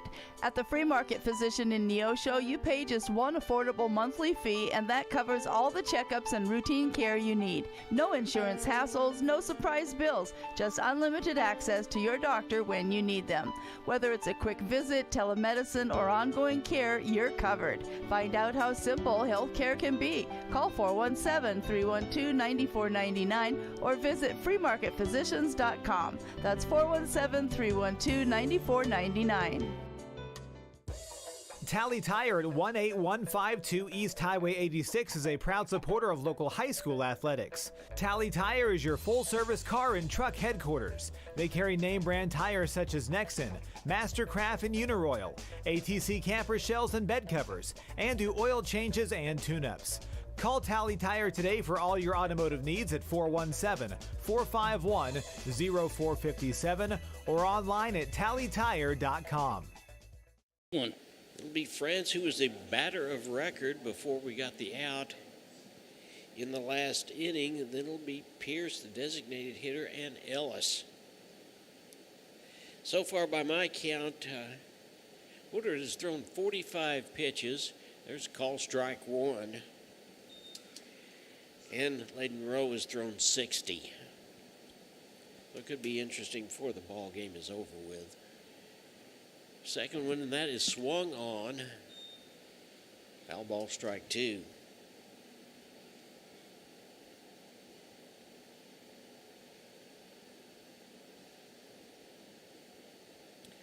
France batting left-handed. Next pitch is in, and that's fouled off. Strike 2 continues.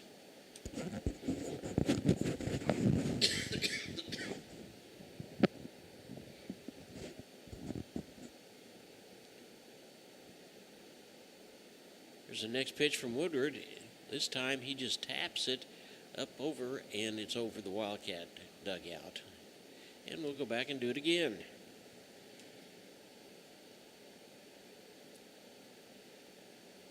Woodward throws one high and outside. He says, swing at that one if you will. But that's ball 1.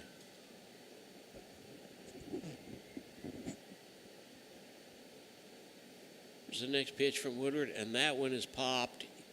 And waiting right there is Charlton, and he makes the play.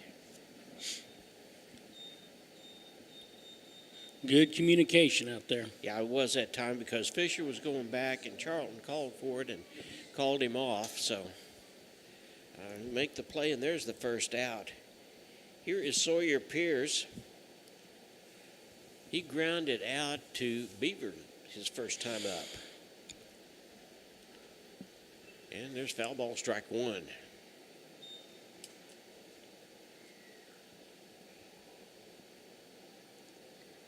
Cats Cats need to get out of this inning and rattle the bats. There's the next pitch, and that's in there for strike 2. Caught the outside corner. That was a beautiful pitch that time. Yeah, it was. Give him another one. Exactly same place, and he fouled that one off. And that'll run the count to no balls and 2 strikes. On appears the designated hitter, hitting in the place of pitcher Rowe. That was that changeup that just didn't drop ball 1.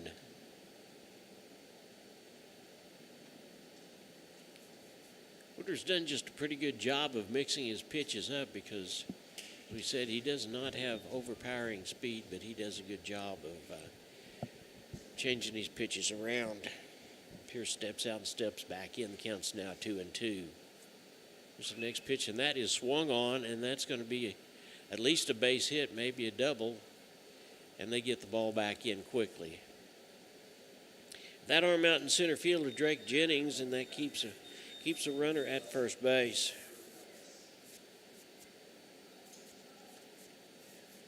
Here's Parker Ellis. He's one of the strikeout victims of Woodward tonight. He approaches the plate from the left-hand side, steps in. There's the first pitch, and it's in there for strike 1. Caught the outside corner. That's that little slider. Looks like it's going to be too high, and it just drops in. Looks like the Mavericks got somebody on the bullpen. They do, and there's a high ball right back behind us. And I was waiting for it to hit the top of the building, but I don't think it did. Dropped right there. Yeah.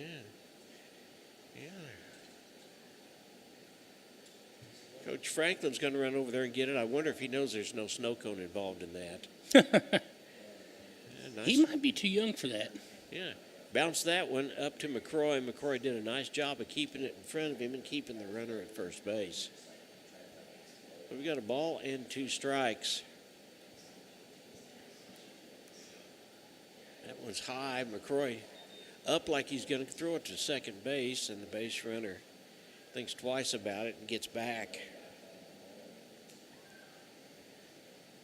Pierce on first base, and there is 1 out. There's the next pitch, and that is fouled off. That'll even the count at 2-2.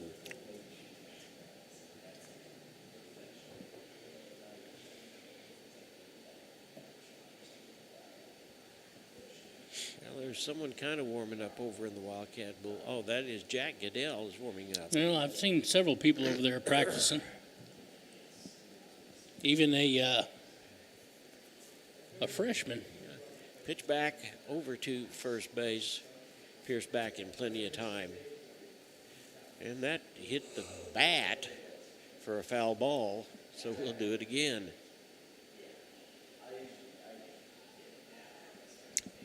Sean Enlow was over there getting loose earlier. Was he? Yeah, he's a freshman, but that doesn't mean.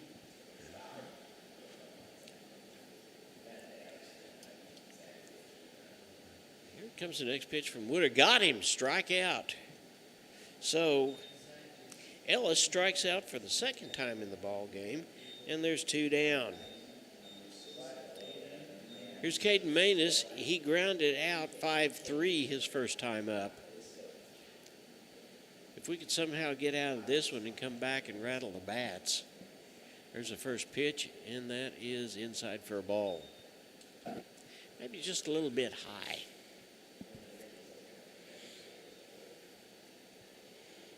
Woodard looks down, throws the second one, swung on, and McCroy tries to get back over to first base, but the runner's back in plenty of time.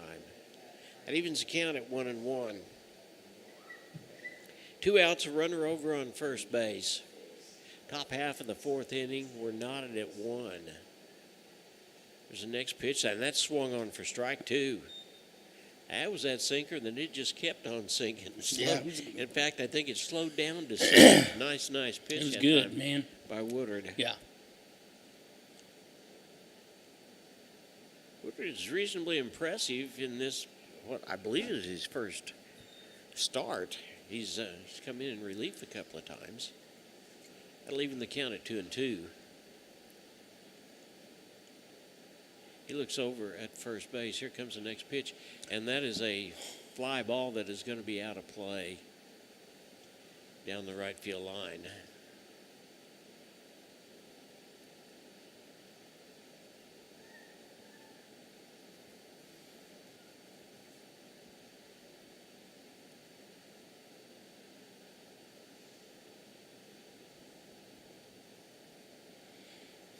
We'll come back to Manus. We'll do it again. 2 balls, 2 strikes, and 2 outs in top half of the 4th inning. The pitch from Woodard, high. McCroy looks down to first base, keeps thinking that he's going to throw the runner out. And over on first base, it looks like that we're putting some sort of a signal on, and that's exactly what it was. So the ball goes from the pitcher back to first baseman Beavers, and the runner's back. Full count, 3-2, 2 outs. Here's the pitch, and ball 4.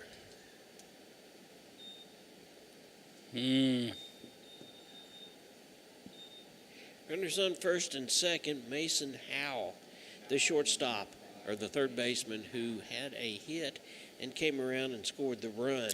Comes Coach Drew Osborne out to the mound. Coach Drew Osborne coming out.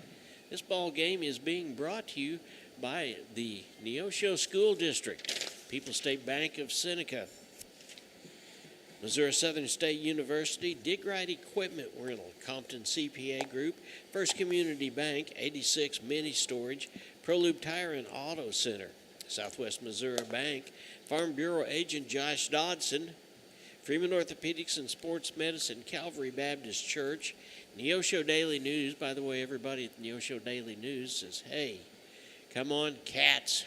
And we're grateful for all of those sponsors. We're also grateful for the Northwest Arkansas sponsors that will be at Our Best Park, and they are paddling the Cardinals. And they will be playing them through Sunday afternoon. For ticket information, you can get on nwnaturals.com.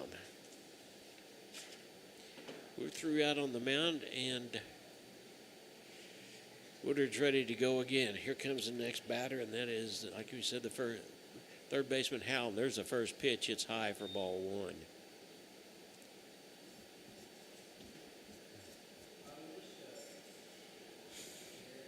Well, there is a pitcher over there, and I can't tell exactly who that is over there, Matt, in the Cats bullpen. It's Goodell, Jack Goodell. Is that who it is? Yeah.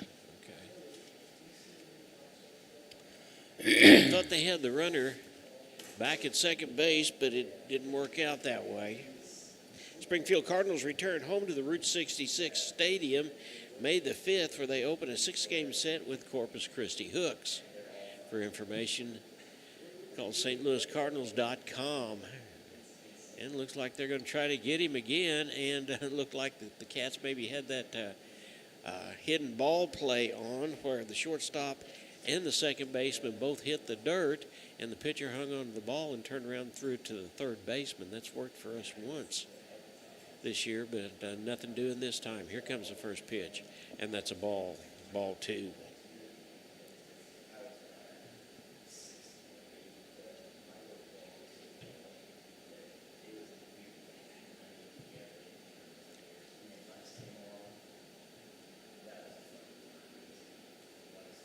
And there's a foul ball out of play. So there's 2 balls and a strike. 2 balls and a strike and 2 outs. Top half of the 4th inning.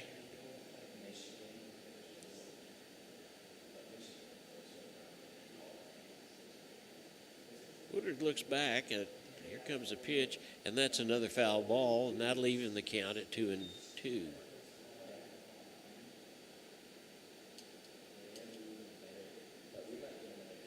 And I'm not sure exactly what's going on. Maybe there's something thrown out onto the field. I guess there was. It was a ball that got out into the field. Out of the bullpen. Yeah. Brody Crane, who is out for the rest of the year because he had Tommy John surgery last week, is down in the bullpen watching Jack Goodell warm up. And that's You know, he doesn't have a dog in the fight, but he has been at every ball game. In fact, he was here, and there's a ground ball, and it gets to Colton. Colton over to first base for the out. Got him. So the Cats get away with no damage whatsoever. And at the end of 3.5 innings of play, the score is 1-1. We'll be right back. The law offices of Wood & Peterson is sponsoring this portion of Neosho Wildcat Athletics, located at 217 South Lafayette, Neosho, and 431 Virginia Avenue in Joplin. They serve Southwest Missouri with personal claim representation. For more information, the phone number is 417-451-4141 or online at neoshoattorney.com. The law offices of Wood & Peterson are proud supporters of the Neosho Wildcats. A proud supporter of local high school athletics is Numac Electric. Serving Newton and McDonald County, they provide power for area homes and businesses and want to wish all the athletes much success throughout the season. For online bill pay and account information, the website is numac.com or 417-451-1515. Numac Electric, proudly serving Newton and McDonald County, where their slogan is your touchstone energy partner. And welcome back. It is the bottom half of the fourth inning. It will be Jaden Fisher, Aiden McCroy, and Logan Hearn. Then it'll be the top of the batting order. The ball game is also being brought to you by Joe Ringstaff. He's your financial advisor for Edward Jones. First Free Will Baptist Church, Family Market. Josh Dodson, your Farm Bureau agent, Affordable Propane. Show Me Family Realty. And the batter is up. It's Fisher, and the home plate umpire says, let's play. There's the first pitch, and it's in there for call strike one. On the inside corner. Toner Connections, Free Market Physician Health Group, Tally Tire, law offices of Wood & Peterson, and that ball is outside. That'll even the count at 1-1. Leighton Rowe on the mound for the Mavs from Fort Smith. There's the next pitch, and Fisher hits that ball nice right hit. into right field. So the Cats have got something going. He just reached out and tapped that ball down that way, and it got outside. It was a line drive. They got through the infield. Here's catcher Aiden McCroy, who got a base hit very much the same way last time it was up.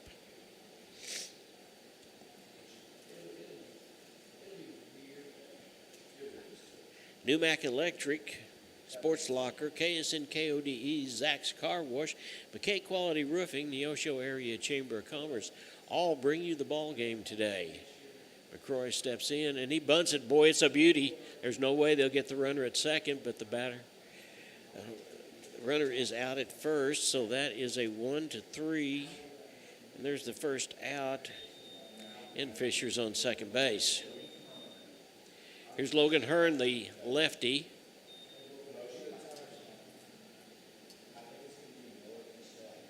Steps in. He got a base on balls his first time up. So he got one of the free passes that was given up. Fisher over on second base, and they're swung on foul ball, strike one. Need a base hit.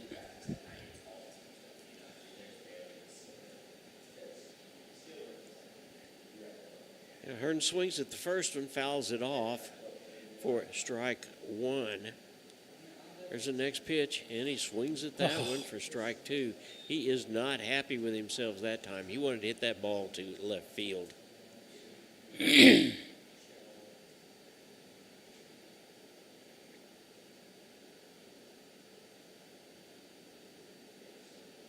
Fisher veering off, and he looks like he's going to run it, and swung on, and Hearn strikes out. So there's the second out.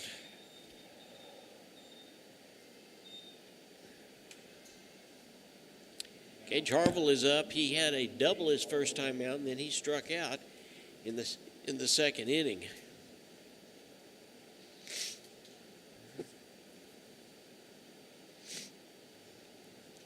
And he just gets first base, huh? I think they just gave him first base. That's exactly right. They said we'll just walk him. So here's Colton. Runners on first and second. And call strike one. Looked like that was right down the middle.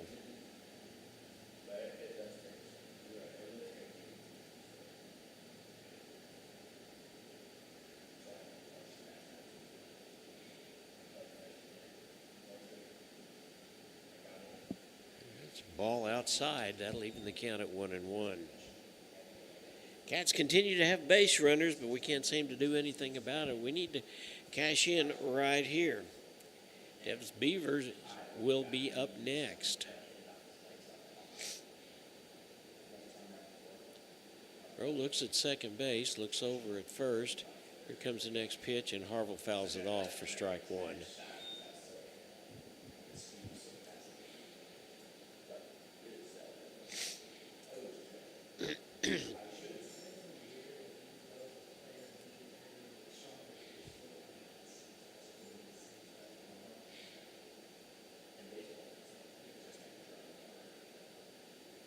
Taking a lot of time out on the mound. And they start to throw the ball back, but there's nobody there. Shortstop was where he was supposed to be. The second baseman is actually playing out in short right center field.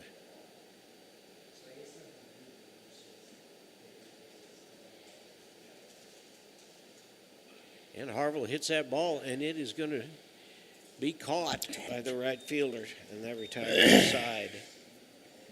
Harville put it out there, but there were no runs on one hit. There were two left on base. At the end of 4 innings, the score is tied 1-1. We'll be right back after this. The Sports Locker, located at 1206 Neosho Boulevard, Neosho, is a proud supporter and supplier of Neosho Wildcat Athletics. Open 10 a.m. to 6 p.m. Monday through Friday and 10 a.m. to 3 p.m. on Saturday. They carry all the biggest brands, including Under Armour, Nike, and Adidas sports apparel and equipment. Be sure to check out their Facebook page at Sports Locker Team Sales and Specials, or their number is 417-451-9300. Proud supporters of the Neosho Wildcats. The Roper Kia 4-State Sports Report will provide up-to-the-minute scores and highlights from around the 4 states.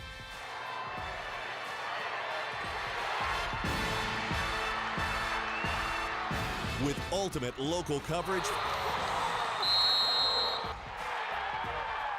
from all your favorite teams. The Roper Kia 4-State Sports Report, weeknights at 6 and 10 p.m.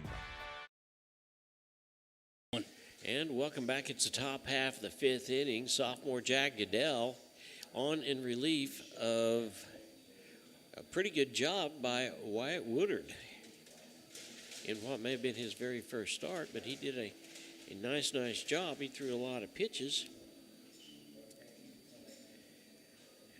but he was able to switch his pitches around quite a little bit. And I don't know, you may be right. The pitcher took an inordinate amount of time, and I think Coach Kilgore may very well come out and said something, but he also talked about the new pitcher. So the first people he's going to face are Key, Zimmerman, and Reed. See, that in Arkansas, they may not have pitching time, a timer on the pitcher, but we do here in Missouri, Missouri rules. Yeah. They can time out, get a warning. After the warning, the runner advances. All right, we are ready to go. Woodard gave up a couple of hits. He had 3 strikeouts and 1 run that was scored. And we're still tied at 1.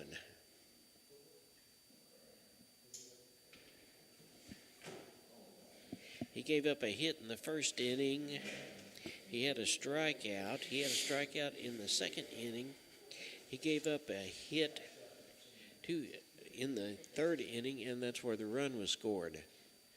So he did a nice job of pitching. Here's the first one from Jack Goodell, and that's called strike on the outside corner.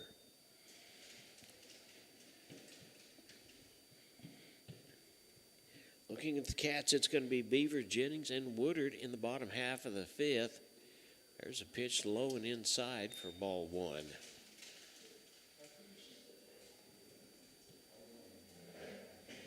He struck out in his only appearance. That's ball low and outside. That'll run the count. 2 balls and a strike. There's a couple of people warming up in the Wildcats bullpen now.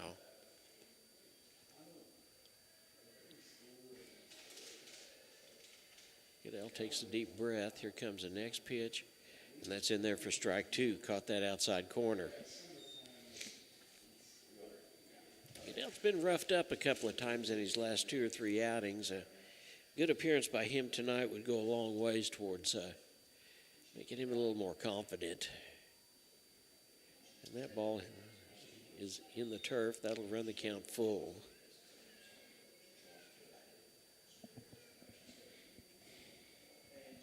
In case you're just joining us and wondering what in the world's going on, the Mavs from Fort Smith are coming up to play the Cats on a Friday night. Jack Goodell in relief of Wyatt Woodard, and that one hits the turf, and Keys gets a base on balls.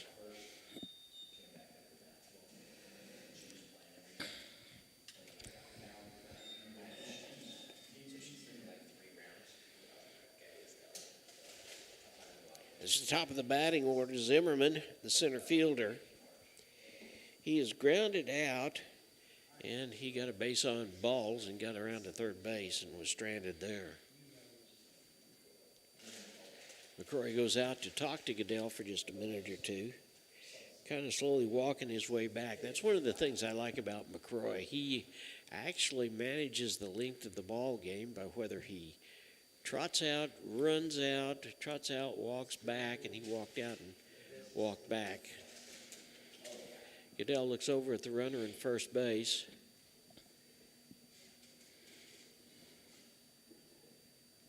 Looks back and looks. Here comes a pitch from Zimmerman. Looked like he was going to bunt it, pulled it back for strike 1.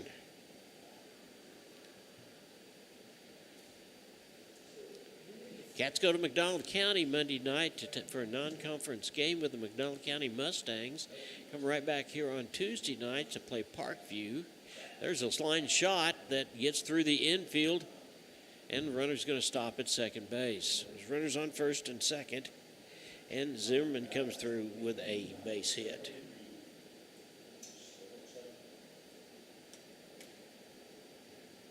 Here's Trevor Reed. He's had 2 base hits.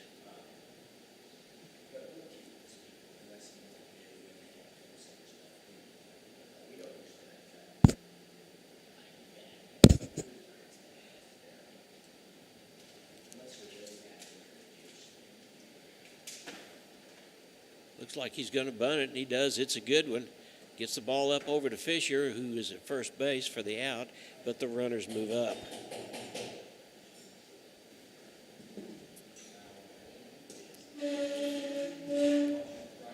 So there's 1 out now.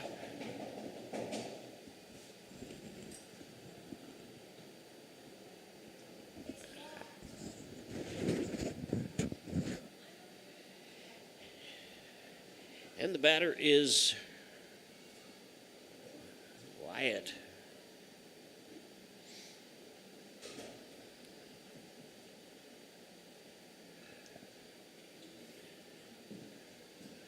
There is a foul ball out of play down the right field baseline.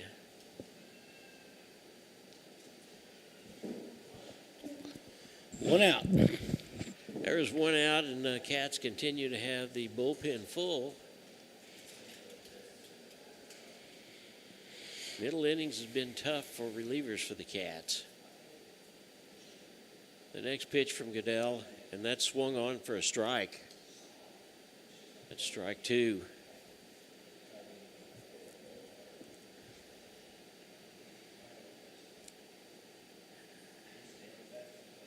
The batter is Wyatt, the second baseman. He has flied out twice. Goodell looks down, he high kick, and there it is, and there's a ground ball that gets past Gage, and 2 runs are going to score. Try to get the runner going to second. Got him. And he's safe. Oh, I really thought he said he was out. That was a nice job of hitting that time, and runner goes on to second base, but 2 runs score. And the score is now 3-1 in favor of Fort Smith.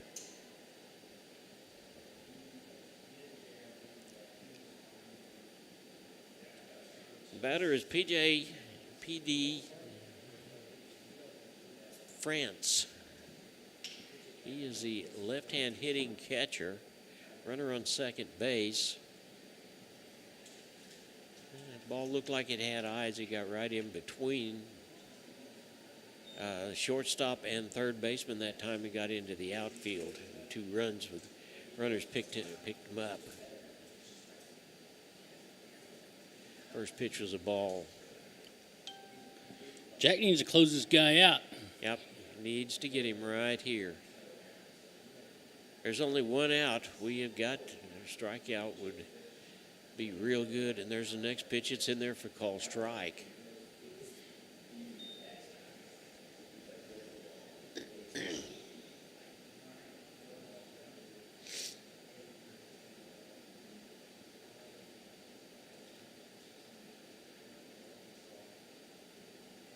Goodell looks down at second base. Here comes Jack's next pitch, and that's swung on for strike 2. France started to swing at it and thought better of it and tried to pull it back, but it was too late. Ball and 2 strikes, 1 out, top half of the 5th inning.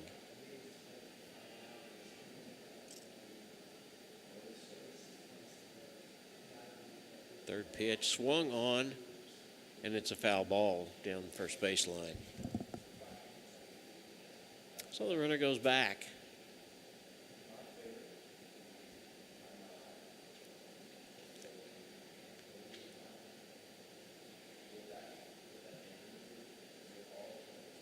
Wright hit the ball hard right in between second and third base and picked up a couple of RBIs for his trouble.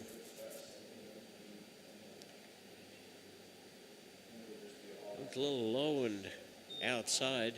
McCrory kept it in front of him. And Wright stays at second base.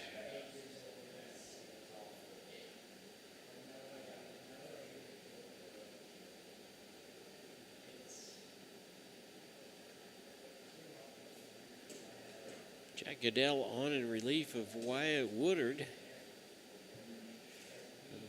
Top half of the 5th inning. So the next pitch swung on and got him. So strikeout was absolutely what was needed right there. And there's 2 outs. Here's the designated hitter, Pierce. He had a base hit his last time up.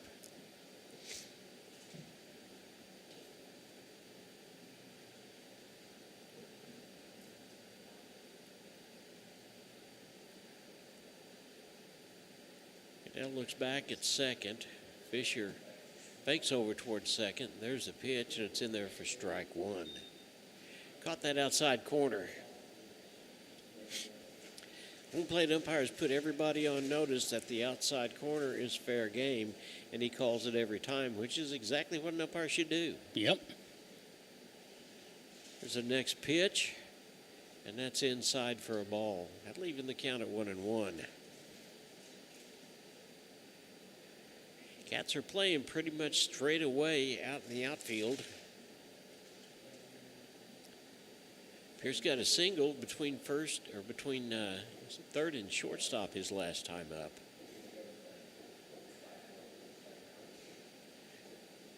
Fisher kind of playing cat and mouse there with Wright at second base. That was a ball high and outside.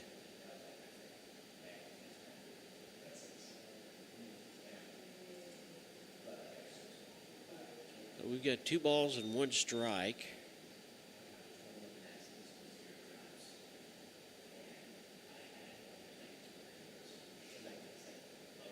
Goodell keeps looking over that way, and there's a high pitch, high and outside. That'll run the count to 3-1.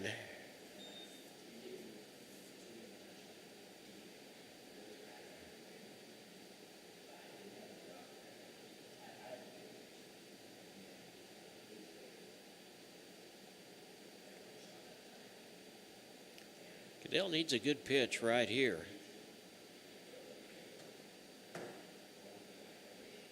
He does not want to put another person on, and that one's high for a ball.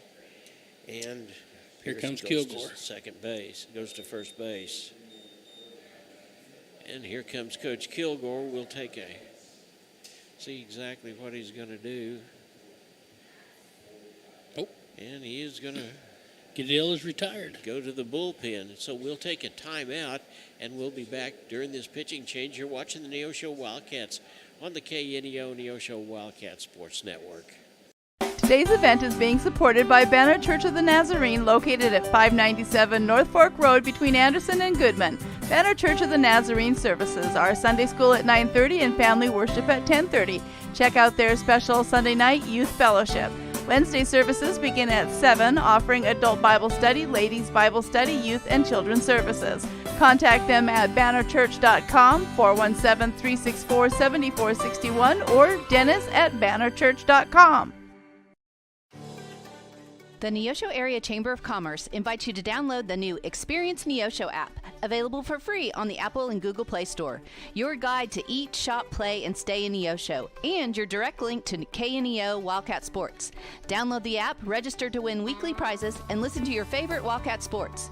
Good luck, Wildcats. We can't wait to hear you ring that bell. You found it, the ultimate car wash, the one that leaves your vehicle looking brand new every single time. Do we have a prep team that pre-washes? You bet. Over 300 ports applying soap to your vehicle? Yes, sir. 40 high-pressure nozzles providing over 2,500 psi of pressure? Who wouldn't?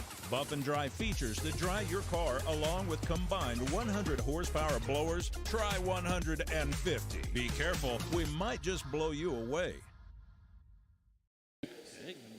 Gage Harville is the pitcher of record now. Jack Goodell will move to either third base or shortstop. We'll see which here in just a minute. He came in through 18 pitches, gave up one big hit, walked a couple, and gave up 2 runs. As it stands right now, he is the one who would be the official loser of the ball game should the Cats not get out of the inning and come and rattle the bats. But there's still plenty of ball game to go, Matt. Yeah. Harville came in at his last time to come in. He picked up 4 strikeouts in 2 innings, and I think that was against Republic, wasn't it? Yeah. Yeah. Yeah, he finished real good. He did. He finished real well, and we would anticipate he'll do the same thing again. We've still got a couple of people pitching in the bullpen down there for the Cats, and we're ready to go. So we'll see. Fisher is going to go to shortstop. Colton Harville will go to second base, and Jack Goodell will go to third base. And they're going to be facing Parker Ellis. Ellis has struck out twice during the ball game. A strikeout here would certainly go a long ways to help the Cats' feelings. There's the first pitch, and it's in there for call strike 1. It was a great pitch. That was just a fastball right down the middle. Edge looks at second base, and there's the next one, and it says pop high fly ball. Looks like it, well, we're trying to see. Apparently what happened? Nobody caught it. Oh. I don't know whether it got in the dugout or what happened, but Goodell was going over there, but we couldn't see exactly what happened. But it looks like it was just a long strike. So that's strike 2 on Ellis.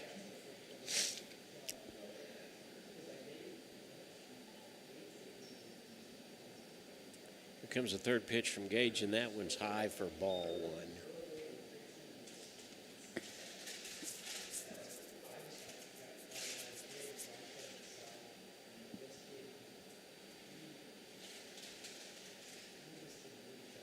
And ball 2. Now defense is Goodell, Fisher, Harville, and Beaver at first base.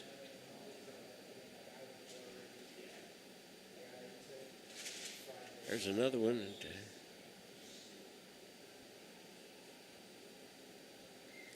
The ball got down in front of McCroy. He did a nice job of keeping it in front of him, but he throws the ball down to third base. Runner was already there, and the runner from first to second takes it. So the count is 3-2. Runners on second and third, and there is a high, hard hit ball that is going to be out of play. So Ellis showed us he's got a little gumption, doesn't he? Yeah. Because that was a well-hit ball. It was just foul. So we come back and do it again. Gage Harville on in relief of Jack Goodell, who came on in relief of Woodard. And there's the next pitch. Got him! Strike three.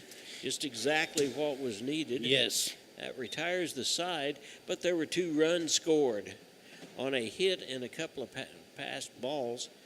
At the end of 4 1/2, the score is now 3-1 in favor of the Mavs from Fort Smith, Arkansas, Southside. We'll be right back after this.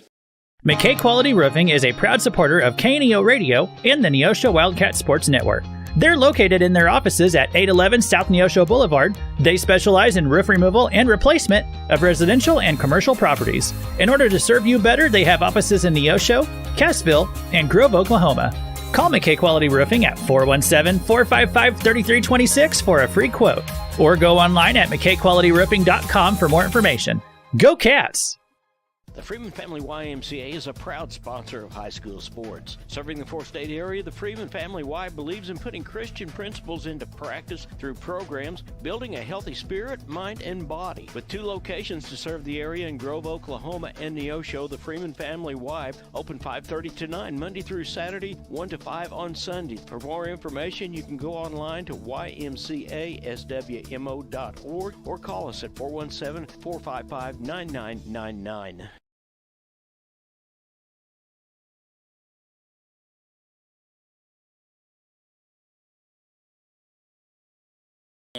And welcome back. We have a new pitcher, and the new pitcher is number 5. Mason Howell. Mason Howell, the third baseman. And I'm assuming that, yep. I don't know exactly what has happened with Rowe. Maybe he's gone over to third base, and Mason Howell will face the first baseman, Beavers, who's yet to get a hit in the ball game. Maybe that was that announcer's jinx. We talked about him being able to be on the 3-game hitting streak, and now he's not even getting a pitch.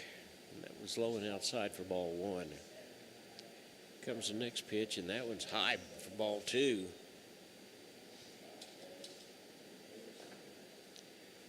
No, he hit one back to the fence. Just got caught. Yeah.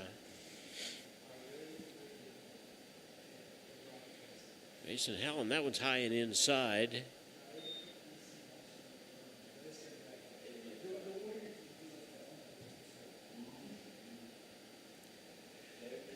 Three balls and no strikes. And he pulls it back for strike 1. Beavers faked a bunt. There's no way he was going to do that. He pulled it back, and strike 1. He's ready now. Comes the next pitch, and that's swung on, and there's his base hit. So he continues with his 4-game hitting streak. And Beavers on first base. Here's Drake Jennings. Cats need to get going here.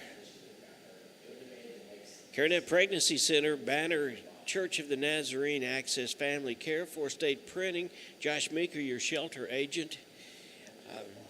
The Big Nickel, Fawcett Greenhouse, all bring you the ball game, and that ball gets away from the catcher, and Beavers down to second base.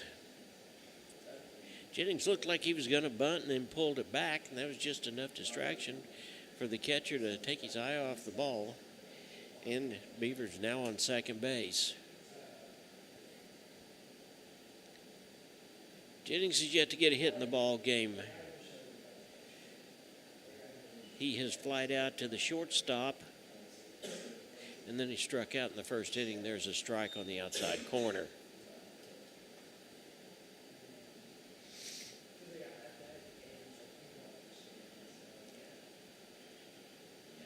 Looks like there's nothing fancy in the infield right now. Everybody is just about field depth. Next pitch, and he tries to lay down a bunt, but it gets past him.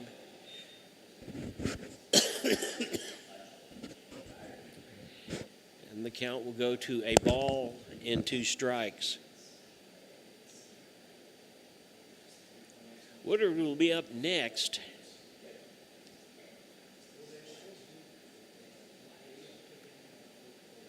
And that ball is low for ball 2, leaving the count at 2-2.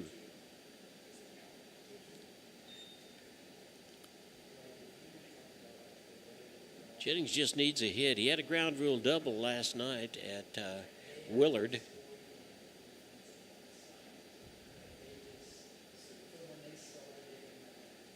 Looks like they're playing a little cat and mouse over there at second base. And that ball absolutely does get past the second baseman, and looked like we were going to try to score, but no, we stayed put.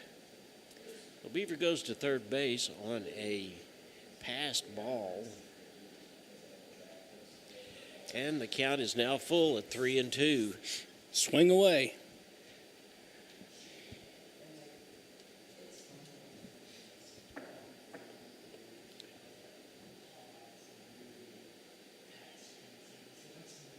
Here comes the next pitch.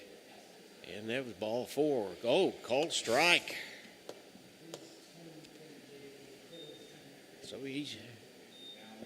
Jennings strikes out for the first out. He just knew that was ball 4 and was halfway down the baseline when the umpire called it. Here's Wyatt Woodard. He has walked and come around and scored the Cats' only run. He had a hit in last night's ball game. And there's the first pitch for call strike 1. Mason Howe on in relief of Layden Rowe. Cats have got a runner on third, and there is 1 out. And swung ahead of that one and took something off of it, strike 2. Cats have just got to hit the ball. They've got to get it out of the infield, and we bring the score a little bit closer. That's a ball. That runs the count to a ball and 2 strikes.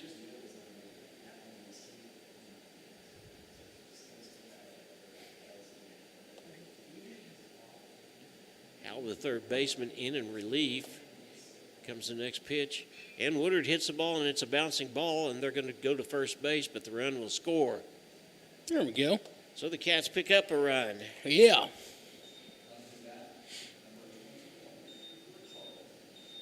Here's Cooper Charlton. 2 outs, and we've seen the Cats do most of their damage. In fact, Matt, when there's 2 outs. They do it a lot. Charlton steps in. He's got a lot of speed. First pitch. And it's ball into the dirt for ball 1. Fisher and McCrory will be up, and if anybody gets on, it'll be Hearn. And there's a pitch in there for called strike. So that evens the count at 1-1.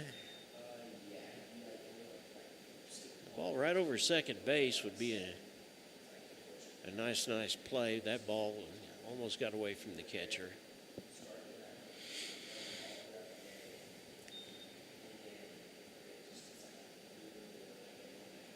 Hal wants a new ball, so he'll get it. 2 balls and a strike on Charlton, the right fielder. And he just kind of taps that one out into the outfield, and the shortstop goes back and makes the play. But the Cats pick up 1. The score after 5 innings of play is the Mavs from Fort Smith 3, the Neosho Wildcats 2. We'll be right back. Hi, I'm Mark Taylor, General Manager of KNEO Radio and the CEO of the Sky High and Neosho Wildcats Broadcasting Network. As we bring you these high school sports broadcasts each week, there are additional hours and behind-the-scenes work that has to be done to bring you this broadcast. And there's more and more equipment needed with the expansion of the internet or radio broadcast equipment. social media, plus there's fees, announcer costs. It all can add up. If you're a business, we could use your sponsorship. And if not, we are a non-for-profit broadcaster, so your gift is tax deductible. With less sponsors, we have to cut back on how many games or events done, and if that number drops too low, then we have to make other changes. So we would appreciate and look forward to the opportunity to get your business, church, or yourself involved. Contact us to find out more by calling 417-451-5636 or go to kneo.org and contact us there. We will follow up. Welcome back. It is the top half of the sixth inning. John and Matt with you at the Marion Family Complex, the Roy B. Schaefer Ball Field. I hope you're enjoying the ball game. We want to thank again all of our sponsors for helping us out. Gage Harville on the mound for the Neosho Wildcats in relief of Jack Goodell, who now is at third base.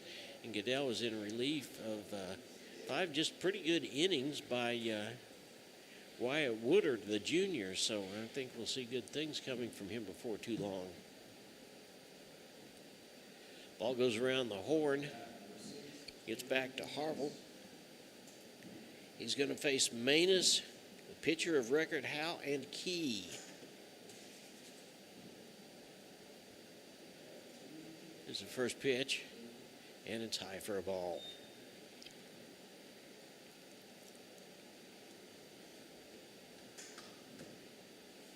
Colton Harville is playing second base, and he is back on the green grass. Swung on strike one. That'll even the count at 1-1. Looked like he really wanted to take a cut at that one, didn't he, Matt? Yeah. It was a good pitch. Good hard pitch. Manus has grounded out and has walked. There's the next pitch, and that is way over everybody. And that's ball 2. Doesn't look like there's anybody in the Cats bullpen now, so that's a signal to Harville that this is his ball game to win or lose. There's another high pitch for a ball. 3 balls and a strike to Caden Manus.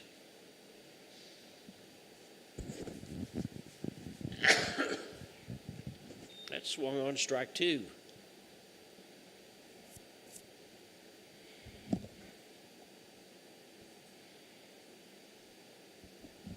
The full count, and here comes the money pitch, and it's low for a ball.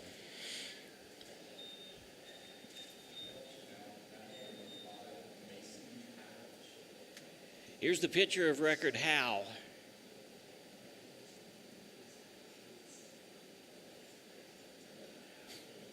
I see some people with hoods up, some people with short sleeves, some people with shorts, some people bundled up like it's winter. Yeah, pretty amazing. There's a first pitch, high and inside for ball 1 to the pitcher, Howe. Over on first base is Manus, the first baseman. He got on by way of a walk. There's a snap pitch over to first. He's back in plenty of time.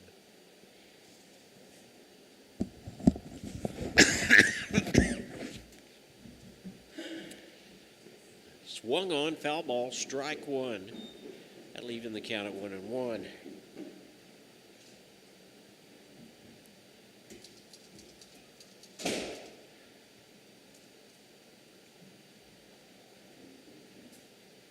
Harville looks over at first base, looks down at McCrory, and there's a pitch, strike 2. A ball and 2 strikes, no outs, top half of the 6th inning. Glad to have you with us on this afternoon. It looks like the temperature outside is still about 62, 63 degrees. So it is a pretty afternoon. Sun's not out right now, so Matt was right. There's a lot of people that have got their hoods up. Some are still in shorts. Throw back over to first base of the runner back.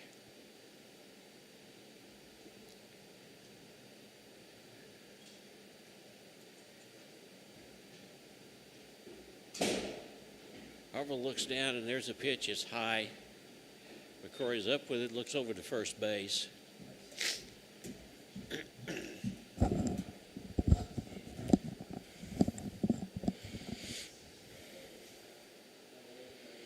There's another Another snap throw over to first base. And the runner manages it back in plenty of time. 2-2's the count on pitcher of record Mason Howell. There's the next pitch, swung on and got him. Strike 3. So there's the first out of the side. Here is Wilson Key. He walked and then scored in that 5th inning. Cats need to get out of here right now without any damage and come back and make the bats work. First pitch swung on, and there's a runner down to second base, and he gets there. It's a good stop. Yeah, it was a great stop that time by the former second baseman, now playing shortstop, Fisher.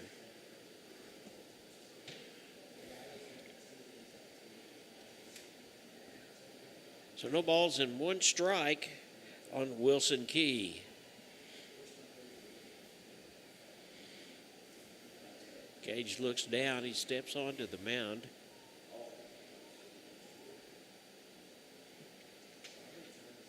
There's the next pitch, and it's swung on. Foul ball, strike 2.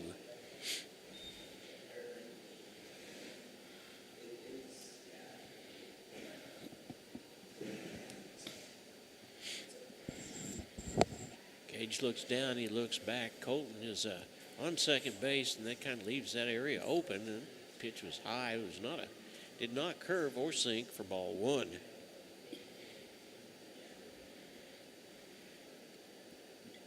There's a ball and 2 strikes.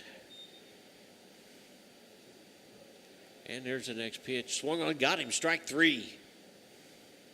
So Harville has come in and struck out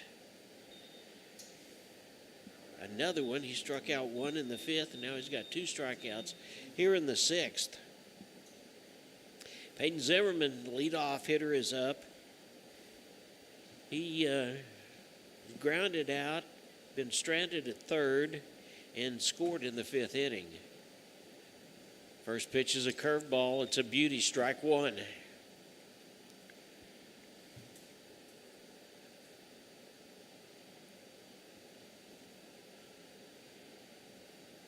Looks over at second. There's the next pitch, swung on, foul ball, strike 2.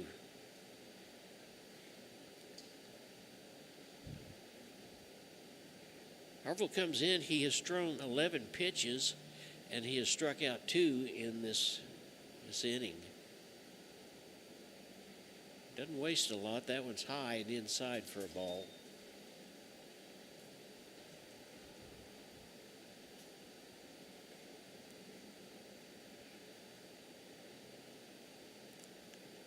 There's the next pitch, and that's in there. Got him, strike 3. So great Harville pitch. Strikes out the side. And we go to the bottom of the 6th. Cats are down by 1, 3-2 to the Mavericks from Fort Smith. We'll be right back. Americans have a big healthcare problem. Over 100 million citizens carry medical debt while spending on overpriced and complicated health insurance. As Christians, we don't have to pay for a broken system. Christian Healthcare Ministries is a faith-based alternative to health insurance at half the cost. Plus, you can enroll at any time. Stand up to insurance and join CHM today.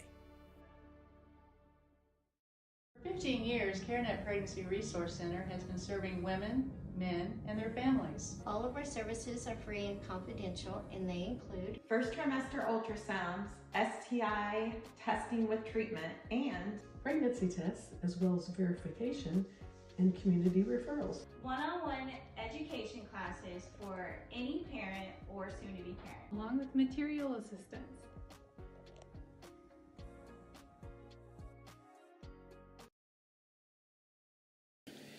Fisher, McCrory, Hearn, then it's the top of the batting order for the Cats. On the mound for the Mavs is the former third baseman, Mason Howell. He came in last inning, gave up 1 run on a base hit. He did get 1 strikeout. The Cats need to pick up at least 1 more here. We've got 6 strikeouts in order to win this ball game.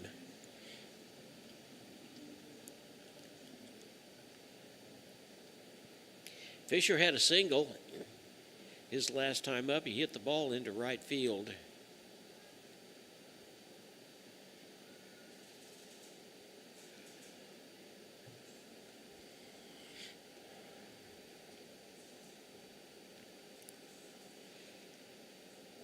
He's taking his final warm-up pitches, and we'll be ready to go.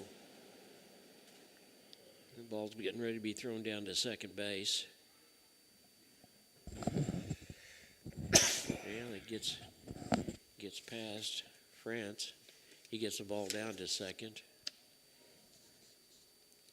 It's a new pitcher. The third baseman, and then we'll start. No, Peyton Zimmerman. Peyton Zimmerman now is the new pitcher. Wearing number 15, we thought that it was still Hal, but he turned around and it is Peyton Zimmerman, the center fielder. Comes the first pitch to Jaden Fisher, and that's high for a ball.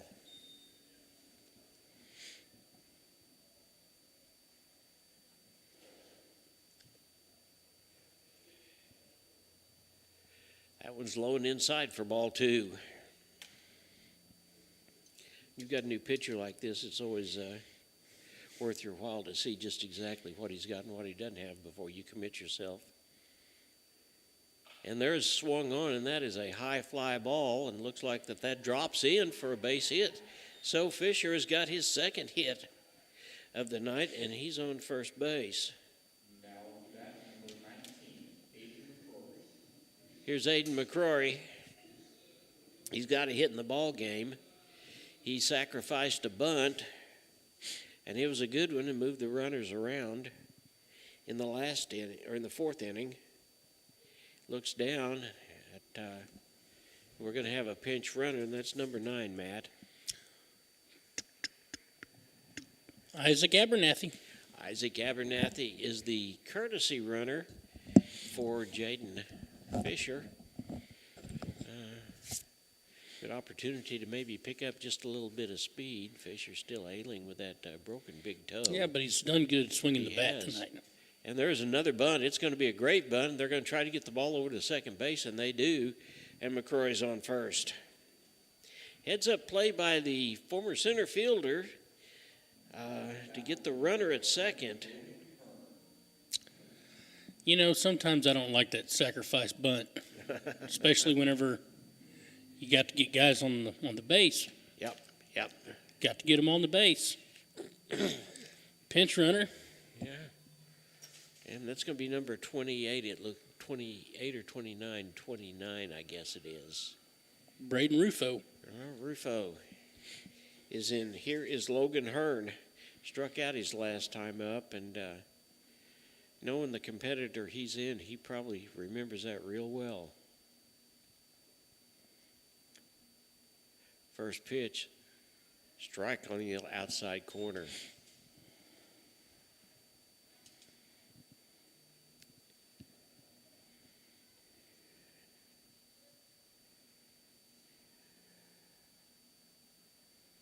Rizzo was off on first base, just a little ways. That got past the catcher. It's going to be a wild pitch, and he'll go to second base. So the Cats have got a runner on second. There is one out. And the count is even at 1-1.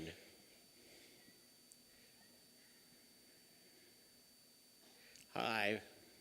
That one had a little heat to it. Ball 2.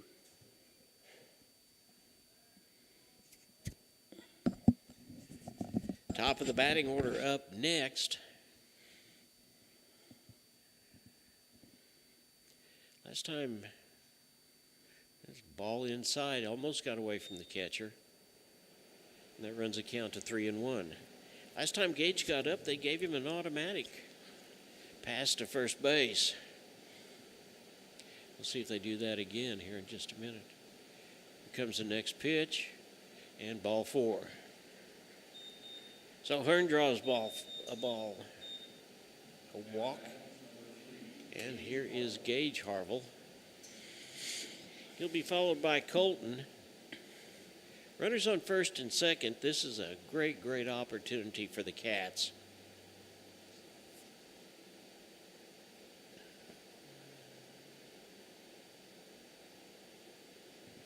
As we said, Gage has had a double to start the ball game off. He struck out, and then they gave him a free pass. Ball one high and outside.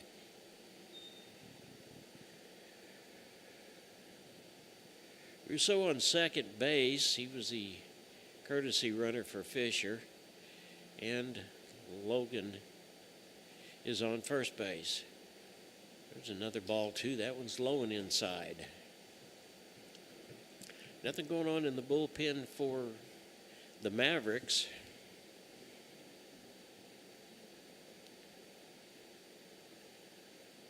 Gage waves that bat, and there's ball three high.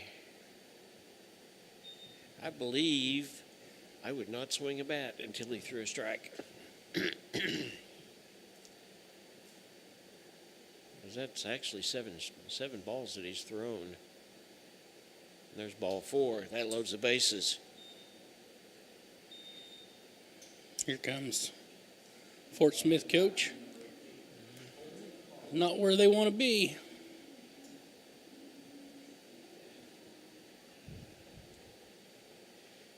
And he's going to at least go out and talk for just a minute.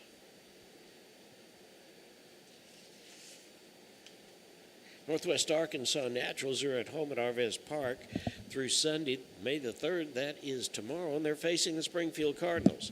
Ticket information is available by visiting NWANaturals.com, a supporter of baseball and the St. Louis Cardinals as well.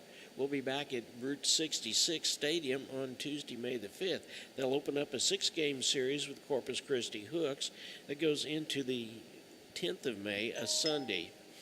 For ticket information, visit SpringfieldCardinals.com, a supporter of baseball on KNEO. All right, the coach is done, and everybody's still in place, so we're going to come back here. Here's the situation, bottom half of the 6th inning.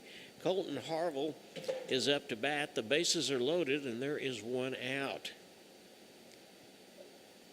And he swung on a foul ball out of play, strike one. Tevin Beavers is up next. He extended his 3-game hitting streak last time he was up with a single to left field. There's a ball that almost got past the catcher. And that'll even the count at 1-1 on Colton.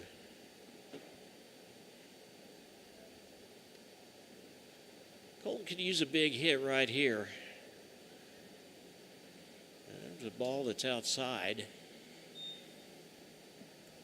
Even though France tried to frame it just a little bit, home plate umpire wasn't having any of that. And there's another one that's fouled out of play. That'll even the count at 2-2.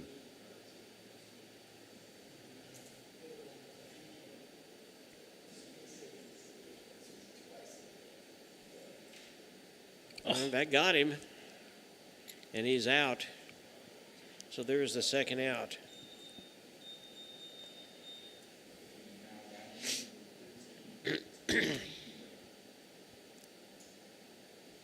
Harville stops to say something to Beavers. I'm not sure exactly what it was. But Beavers steps in. Well, I tell you what, the Cats have had runners on base, and runners on base, and haven't been able to do anything. And they're swung on strike one.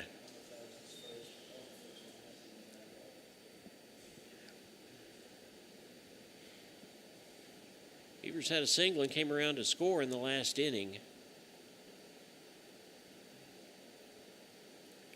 And there's called strike two on the outside corner.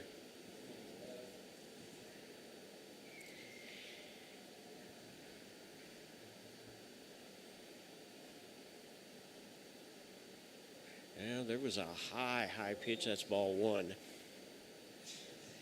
Bases are loaded, 2 outs, bottom of the 6th. The Cats down by 1, 3-2. We don't want to go to the 7th inning not leading this ball game. And there is a hard hit ball, and it is caught by the center fielder. Now he took his hat off, was holding it in one hand, and he made the catch. So we go to the 7th inning. The score is 3-2 in favor of Fort Smith. We'll be right back. Access Family Care serves all of your health care needs, from behavioral health to dental services to primary medical needs. AccessFamilyCare.org. Women's health, OBGYN services. AccessFamilyCare.org, with locations across Southwest Missouri. AccessFamilyCare.org. Quality, convenient health care. Access Family Care medical and dental clinics. Building relationships, providing great care. When second's making a play, short's got to cover. A winning insurance strategy doesn't rely on one person. Good hustle, good hustle. Communicate with your guys and make sure everyone's in the right coverage. It takes a team that knows its roles well, working together to provide an exceptional experience. Set the screen. You have to protect yourself. 1, 2, 3, Wildcats! At Shelter Insurance, you can count on our local agents and award-winning customer service to help you protect what matters most. See Shelter Agent Josh Meeker in Neosho and get the insurance coverage you need at the right price. Gage Harville on the mound for the Cats. He has come in and gotten 4 strikeouts credited to him. And it's the top half of the 7th inning. We need a 3 up, 3 down, and the Cats need to come back and put the barrel of the bat on the ball. Just that simple. And the ball's getting ready to be thrown down to second base. It is. And it is picked up. It goes back to Colton Harville. Colton Harville into Beavers. And Beavers gets the ball back in, and here we go.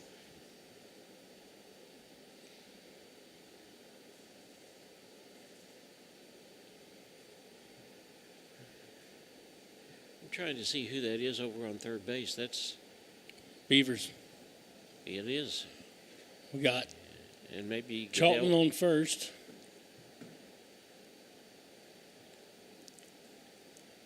There's the first pitch, and that is low for ball 2.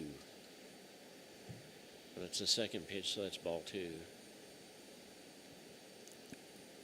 I think that's Jack Goodell out in right field.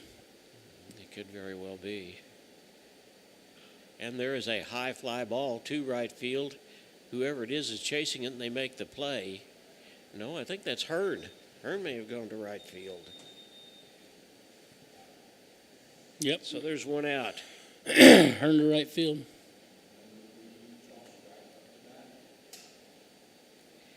Here's the guy that caused all the damage. Josh Wright, he hit a double his last time up. That scored 2 runs. And they're swung on to third base. Beavers is up with it, and he gets it over to Cooper for the second out.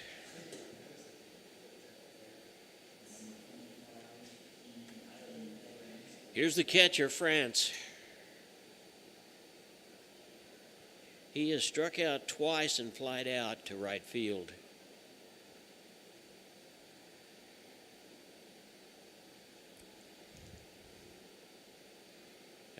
First pitch is high and outside for a ball. Looking to the 7th inning, it'll be Jennings, Woodard, and Charlton. That's high for ball 2.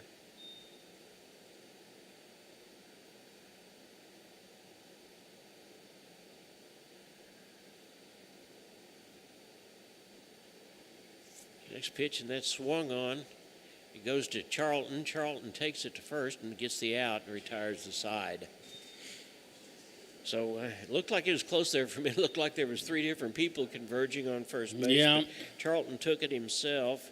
So that's it. And if things stay the way they are right now, the ball game is 3-2, and the Cats have got to score. Fawcett Greenhouse at 898 Baxter Street in Neosho is a proud supporter of Neosho sports. Springtime brings growing season and baseball to the Neosho area, and Fawcett Greenhouse supports all Neosho spring sports and wants to wish all Wildcats good luck for a happy and safe season of competition. Fawcett Greenhouse can supply you with all your home landscaping and gardening needs. For more information, the number is 417-451-5369 or FawcettGreenhouse.com. People's Bank of Seneca. We care about your journey every step of the way. Since 1996, visit us in Joplin, Neosho, or Seneca. PeoplesBankOfSeneca.com. Member FDIC. Proud sponsor of area athletics. Let's score big together. Peyton Zimmer is still the pitcher of record for the Mavs from Southside at Fort Smith, Arkansas, and he has a one-run lead. Bottom half of the 7th inning. It's do or die time for the Cats. It'll be Jennings, Woodward, and Charlton. If anybody gets on, then it'll be Fisher.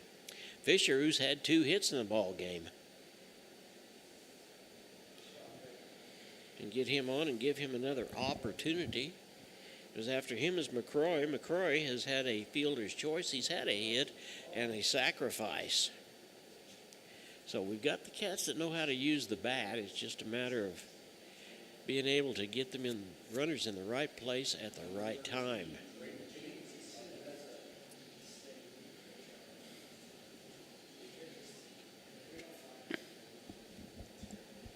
Coach T. Hessel leaves his first base position and goes over to say something to Coach Kilgore, I think. And we'll just wait for Jennings. And now Zimmerman looks down, goes into his windup, and there's a ball low.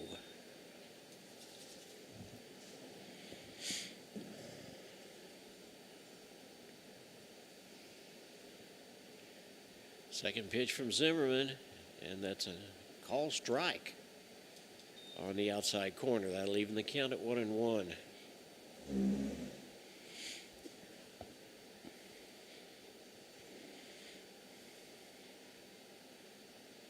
Swung on, strike 2.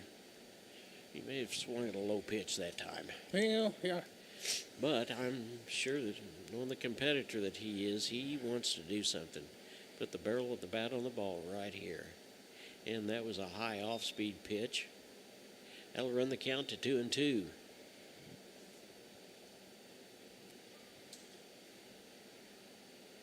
Zimmerman looks down. He goes into his windup. And strike 3. Got him. So Drake Jennings strikes out for the 3rd time in the ball game. And here's Wyatt Woodward. Woodward has walked once. He came around and scored once. He had a timely hit in last night's ball game. Ball one low and inside.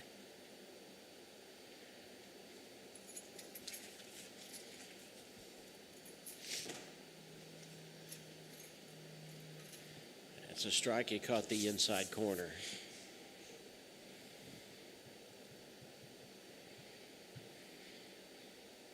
Charlton, the first baseman, will be up next. And there's a ball that was high and inside. That'll run the count to 2 balls and a strike. Seems like there's been a lot of high pitches in this ball game. Yeah, it has been. I'm not sure. I mean, really high pitches. And there's a call strike. That one caught the inside corner.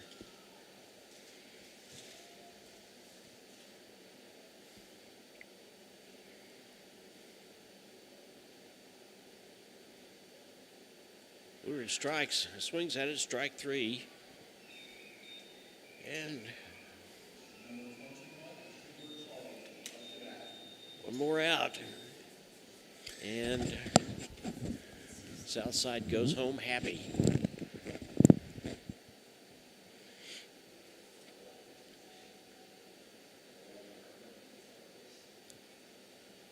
Charlton had a base hit in the first inning.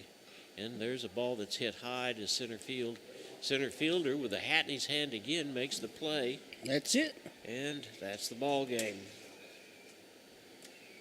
3 up, 3 down. And that's it. Stay tuned for the post-game show, which is brought to you by Arvis Bank. We'll be right back after this. Family Market, located at 201 North Neosho Boulevard, is your friendly hometown grocery store with delicious deli and the best selection of fresh meats and beautiful produce. Family Market can also take care of all your catering needs. Whether your upcoming event is big or small, Family Market can handle it all. Call 451-0057. That's 451-0057. Check out the Family Market Facebook page for weekly specials. Go Wildcats from Family Market of Neosho. Today's Wildcat game is brought to you by Edgewood Bowling Center of Neosho, Missouri. Located at 2811 Gardner Edgewood Drive, they now have new synthetic lanes for adult and children bowling leagues and a smoke-free environment. They also have a certified pro shop and hosting for private parties. They offer Cosmic Glow Bowling on Fridays and Saturdays after 8 p.m. To learn more about Edgewood Bowling Center and their leagues for adults and children, the phone number is 417-451-4505. Access Family Care serves all of your health care needs, from behavioral health to dental services to primary medical needs. AccessFamilyCare.org. Women's health, OBGYN services. AccessFamilyCare.org, with locations across Southwest Missouri. AccessFamilyCare.org. Quality, convenient health care. Access Family Care medical and dental clinics. Building relationships, providing great care. Well, that wraps up the ball game. It's now time for the post-game show. The post-game show is brought to you by Arvest Bank, where we believe in the power of serving others, from small businesses to agriculture. Whether you're looking for someone to help manage your mortgage or an expert in wealth management, we got you covered. You deserve a financial partner who cares and wants to help you reach your financial goals. Arvest Bank, proud to call Neosho home. Winning pitcher was Mason Howe. Losing pitcher was Jack Goodell. The way it ended up, the Cats had 6 hits. They were not very timely, and we left a lot of people on bases, only scored 2 runs. However, the Mavs from Southside had 3 hits and 3 runs, one of them being a big 2-run double by Josh White. Cats go to McDonald County on Monday night. We will be there. Pre-game show will start at 4 o'clock, and the first pitch will be at 4:30. Then we'll come back home. We'll take on Parkview on Tuesday night, and we'll take on Webb City on Thursday night. We'll wrap the season up with Seneca on that next Monday night. Just one of those ball games, Matt. We had runners on base. And, we talked about the first of the ball game when we had the bases loaded and couldn't get any runs across. It was going to come back to August. Our productivity has gone down with swinging the bat. And I don't know, man. Sometimes you got to feel the play. You got to be the man, Sometimes you have to, especially when you have bases loaded twice during a game. Yes, most certainly. On the bright side, Tevin Beavers continues his hitting streak. He has a 4-game hitting streak now, and Jaden Fisher played second base and shortstop, come in, and he had 2 big base hits for the Cats. But you're absolutely right. And once we get people on base, we have got to get them around. It's just that plain and simple. Yep. We will see you again on Monday night. It's weekend. Make sure you get an opportunity to go worship this weekend. Until we see you next time, John and Matt saying, Go Cats!